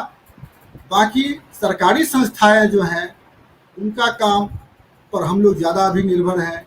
विश्वविद्यालय में जो पढ़ाई हो रही है उसकी स्थिति में वहाँ जो पुरातत्व विभाग है हाँ सर, उसको वो इसके पर ध्यान रिक्वेस्ट देना करूंगा आवश्यक है। सर रिक्वेस्ट करूंगा, मौन साहब के गांव में जो म्यूजियम वो बनाए थे, अब तो वो नहीं रहे, तो उसको देख रेख करने वाला या वहां से कुछ कलेक्शन आप लोग प्रयास किए हैं कि नहीं? उनके बच्चे जब हसनपुर, आग्रह करेंगे तो प्रयास करेंगे। हसनपुर गांव में उनके अपने घर को, चूंकि वो महनार में घर बना लिए थे, तो हसनपुर गांव में जो उनका घर था उसमें म्यूजियम बना दिए थे। तो मैं पता है उनके गांव पता है के, पता है मैं हम पता जाके देखे हैं। है। तो वही चीज था कि अब वो रहे नहीं, तो उसको ये धरोहर को मित्र, कौन उसको देख।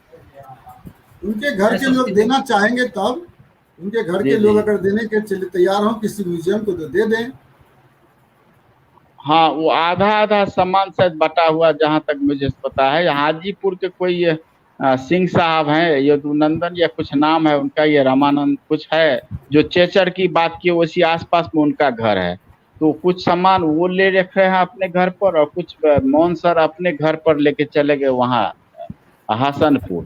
तो वहाँ वो म्यूजियम बना लिया। और इनके यहाँ का क्या हुआ पता नहीं, चेचर के पास चूंकि वो टीला है बड़ा सा, तो कुछ लोग कहते हैं बौद्ध स्तूप है, कुछ कहते हैं कि वो अजात शत्रु जो वो पत्थर फेंकने वाला जो एक रखे थे वो बाहर युद्ध करने के लिए, वो उसको वाचिंग टावर मान के चलता है वहाँ। चेचर के पास ही है वहाँ एक बड़ा सा टीला, बहुत हाइट पर है, बस मतलब उस ऊंचाई पर चढ़ने पर बड़ा सुंदर दिखाई देता है वो। बाकी हम आधा और चीज देखने जाते तो मुझे पान वाला मना कर दिया कि उधर क्रिमिनल रहता, मत जाइए, तो इसीलिए मैं लौट गया। ठीक तो है तो सर चंद्रशेखर, जी ये हमारे डॉक्टर संजीव कुमार सिंह कह रहे हैं कि चेचर में भी संग्रहालय, चेचर में संग्रहालय भी बन गया है। So this is the information for you और thank you for joining us. चेचर की सरकार द्वारा संग्रहालय 3 साल पहले अधिग्रहण कर लिया गया। चेचर में संग्रहालय बहुत पहले राम पुकार बाबू बनाए थे, 30-40 साल पहले बनाए थे उन्होंने। उसको 4 साल पहले नीतीश कुमार की सरकार द्वारा कला संस्कृति विभाग में उसको अधिग्रहण कर लिया गया। राम पुकार बाबू के जीवित ही, राम पुकार बाबू पिछले साल स्वर्गीय हो गए। अच्छा अच्छा, अभी वो सरकार, राज्य सरकार के अंतर्गत में वो संग्रहालय है। वैसे पूरे देश के आर्कोलॉजिकल सर्वे ऑफ इंडिया से मैं बहुत दुखी रहता हूँ। पैसा खा लेता है कि रखता है। राम जने सुनते होंगे आर्कोलॉजिस्ट, तो उनको कष्ट भी होता होगा, लेकिन बहुत कष्ट होता है कि लोग पैसा खाते क्या करते हैं। जब मैं सम्राट अशोक का जो वैशाली में जहाँ पिलर लगा हुआ वहाँ 10 रुपया टिकट चंदा है, और वो वैसे कोई खंडहर पड़ा हो, अब जाके बीच में कुछ वो लोग कुछ किए, टूटा हुआ प्लेट वैसे में 10-5 बरस के बाद गया, तो पहले भी गया तो वैसे ही था और बाद में भी वही गया। वहाँ आपको महाराष्ट्र में भी जितने जगह है, आप भर चले जाइए, कारले चले जाइए, कन्हेरी चले जाइए, वैसे ही खंडहर टाइप पड़ा हुआ, कोई देखने वाला नहीं है उसको। मतलब नौकरी होगा लोगों को, लेकिन वो बहुत ज्यादा उसका रख रखाव ठीक से नहीं होता। उसी तरह यहाँ भी मैं अशोक के उसमें गया। वहाँ तो चमगादड़ महाराष्ट्र में जो फेमस साइट नहीं है, कन्हेरी की तुम बात करो, औरंगाबाद की बात करो, जो अर्जुन गुफा वगैरह जिसको बोलते हैं, वहाँ तो चमगादड़ नजर आता है चारों तरफ, स्टिंकिंग स्मेल आता है वहाँ। मैंने हमारे जैसे लोग जिनको आर्कियोलॉजी से प्यार है वही जाते हैं, बाहर के लोग तो जा भी नहीं पाते, इतना वहाँ डार्कनेस है, इतना वहाँ सांप कीड़ा सब पड़ा हुआ है। ये दिस इज द स्टेटस। वो एक अलग चीज है, उस पर हम कभी बात करेंगे। हम बिहार के आर्कियोलॉजी की दशा और दिशा की बात कर रहे थे और इस पे इन्होंने बहुत अच्छी तरह से प्रकाश डाला है। ये जो archaeology is a part of social system, ethno archaeology की बात कर रहे हैं हम लोग। पूरी दुनिया इथनो आर्कियोलॉजी में जा रही है और जो हमारे मिश्रा जी हैं वो इथनो आर्कियोलॉजी कर रहे हैं। ये गांव से, गांव के पंचायत से, गांव के लोगों को, स्टूडेंट को, ये उन लोगों को मोटिवेट कर रहे हैं, उनको मोटिवेट करके उस रूप में आ रहे हैं। ये अपने आप में एक बहुत बड़ी बात है। जब तक लोगों के मन में sense of longing and belonging नहीं होगा कि ये मेरा है, सेंस ऑफ बिलोंगिंग होना सबसे बड़ी बात है। और ये एक आंदोलन, एक जन आंदोलन, इसको ये बेशक इस आंदोलन की शुरुआत किसी एक व्यक्ति ने की है, लेकिन ये आज न कल ये आंदोलन का रूप होगा। अगर हम अपने आर्कियोलॉजी, अपने इतिहास, अपने कला इतिहास को नहीं जानेंगे, अपने फोकलोर को नहीं जानेंगे, तो हम दुनिया में लोगों को क्या कहेंगे। और ये हमारी कहते हैं ना कि एक जो रूट का है और एक जो डायस्पोरा है जो बाहर आया हुआ है, इस दोनों का ये परम कर्तव्य है कि हम लोग जो बाहर के लोग हैं, दिल्ली के लोग हैं, जहाँ के लोग हैं, हम लोग जो कंसर्न अथॉरिटी है उनके पास हम एक प्रेशर ग्रुप बनाएं और प्रेशर ग्रुप बना के उनको बताएं कि these are the things, these are the area, वहाँ पर इस एरिया में आपका इंटरवेंशन जरूरी है, क्योंकि अगर वो नहीं होगा तो वहाँ के आर्कियोलॉजी और वहाँ का उसका सही एक्सप्लोरेशन नहीं होगा। जब हम करेंगे, आज कालीबंगन से लेके सब चीज वो लोग बड़े खुश हैं। हम लोग इस तरह की बात कम से कम मिथिला क्षेत्र में तो नहीं है कर रहे हैं, कुछ नहीं कर रहे। तो ये जो हम शुरुआत कर ले तो एक बहुत बड़ा काम हो सकता है। और थैंक यू सर, आप आए। Thank you Sanjeev sir, thank you Sushant Bhaskar, thank you Murari Kumar Jha, and you are such a fantastic person. He has added Puratattva as well as archaeology with his nomenclature. God bless you. Kiran Prabha Kashyap, Dr. Anjali Kumar Jha, Syamanand Chaudhary, and many more people, Bhairav Lal Das, who have joined this very, very meaningful discussion. It was an eye-opener for me and for many people, I am sure. और आप आए, हमें बड़ी खुशी हुई। And हम ये चाहेंगे कि भविष्य में भी आपका सहयोग मिलता रहे और हम अलग अलग बुद्धिज्म पे या वहाँ के जो इंटेंजिबल पार्ट है, टेंजिबल की तो हम बात करते हैं। हमारे नागा स्वामी कहते थे कि जब आप बोलते हो टेम्पल आर्किटेक्चर, तो टेम्पल आर्किटेक्चर का मतलब आप क्या समझते हो? आप ये समझते हो ना कि एक मकान बना होगा या गर्भगृह होगा या पत्थर का होगा, लेकिन आदिवासी जो पेड़ के नीचे देवता को रखते हैं वह भी तो टेम्पल है ना। घर को जो आप मचान टाइप का बना देते हो वह भी तो टेम्पल है ना। जहाँ पर एक गाड़ देते हो वह भी तो टेम्पल है ना। सो जिसको हम लोग वर्नाकुलर आर्किटेक्चर कहते हैं, तो हमें वो सारे जो टेंजिबल के साथ साथ जो इंटेंजिबल है, जिसके लिए मिथिला बहुत फेमस है, उसको यस सर। संजीव कुमार सिंह कहते हैं कैलाश जी आप और आपकी संस्था माध्यम बने तो लोग के कानों तक बात जा पा रही। हम जरूर माध्यम बनेंगे sir. I am a small face but me and my organization and I along with my organization will see that the things are reaching to the people। और इसमें जितना भी होगा उसमें हम पीछे नहीं है। वहाँ के मूर्ति शैली पर भी चर्चा करवाएंगे। मैं चाहूँगा कि आप भी, जैसे कि हमने तो क्या कहते हैं यक्षिणी पे आपसे ही चर्चा करवाया था संजीव भैया, तो हम और भी बहुत सारी चीज है जिस पे हम काम करवा सकते हैं। रिवर बेसिन पे बात करवाना चाहते हैं। संजीव भैया के घर के पास सर वो चंदू सौदागर का टी है, उनसे भी पूछ लीजिए एक बार। वो तो हाँ, चांदू सौदागर जो क्या कहते हैं मनसा की स्टोरी है, मनसा की स्टोरी है। तो चांद सौदागर जो है बिहुला का ससुर है, और उसकी बड़ी अब उसमें मत जाओ। वो तो फिर वो नेपाल को, बांग्लादेश को, वो क्या कहते हैं मिथिला को, वो फिर जो है क्या कहते हैं तुमको आसाम को, सबको जोड़ता है। That is a different thing. वो it goes to Orissa also, वो एक अलग चीज है। उसमें हम लोग वो वाटर कॉस्मोलॉजी पे जब काम करेंगे तो बात होगी। अभी ये हुआ, और मुझे लगता है कि there are many more dimensions. अब राजा सलहेश की स्टोरी को देखो कि जब तक वो मोकामा नहीं आता है, मोकामा तक राजा सलहेश राजा है। जैसे ही मोकामा क्रॉस करता है, टनल क्रॉस करते ही राजा सलहेश चोर हो जाता है, और जिसको आप चोर समझते हो राजा हो जाता है। तो नैरेटिव्स में जो ये चेंज आता है, उस चेंज पर काम करने की जरूरत है। और वो चेंज केवल ये लिटरेचर के लोगों से नहीं होगा। इसमें जब तक आर्कियोलॉजी, एंथ्रोपोलॉजी, फोकलोर के डायमेंशंस के लोग नहीं आएंगे तब तक ये काम नहीं होगा। तो thank you sir. Ajit Kumar Prasad कहते हैं like the discourse. Thank you so very much sir. Thank you everybody, and thank you Mishra साहब। Thank you for being with us. Thank you for joining my request to join folk brains talk. मुझे विश्वास है आपको अच्छा लगा होगा। Thank you doctor Chandrashekhar Paswan. As I have suggested you, I am sure you will come to me with A proposal, because मैंने एक बार जो आपको प्रपोजल दिया उसको आपने अभी तक कुछ रिपोर्ट नहीं दिया। हमने आपको पार्ट पेमेंट भी कर दिया था। तो अगेन जल्दी कर देंगे। आपको मैं मिश्रा सर का नंबर दे दूंगा और मिश्रा सर को आपका नंबर दे दूंगा। I will see that Mishra sir is after you and you are after him. Make the proposal, bring to me, and then together we'll go to the concerned person to see and ensure the things are happening in the ground. If it happens, it happens. इसी के साथ corona का समय है, सावधानी से रहिए, mask पहनिए, बढ़िया से रहिए। और विश्व आर्कियोलॉजी के साथ साथ भारत के आर्कियोलॉजी का अलग जगह ये मिथिला के हैं। तो मिथिला में तो दीप 24 घंटा जलते रहना चाहिए। धन्यवाद। Thank you. God bless you.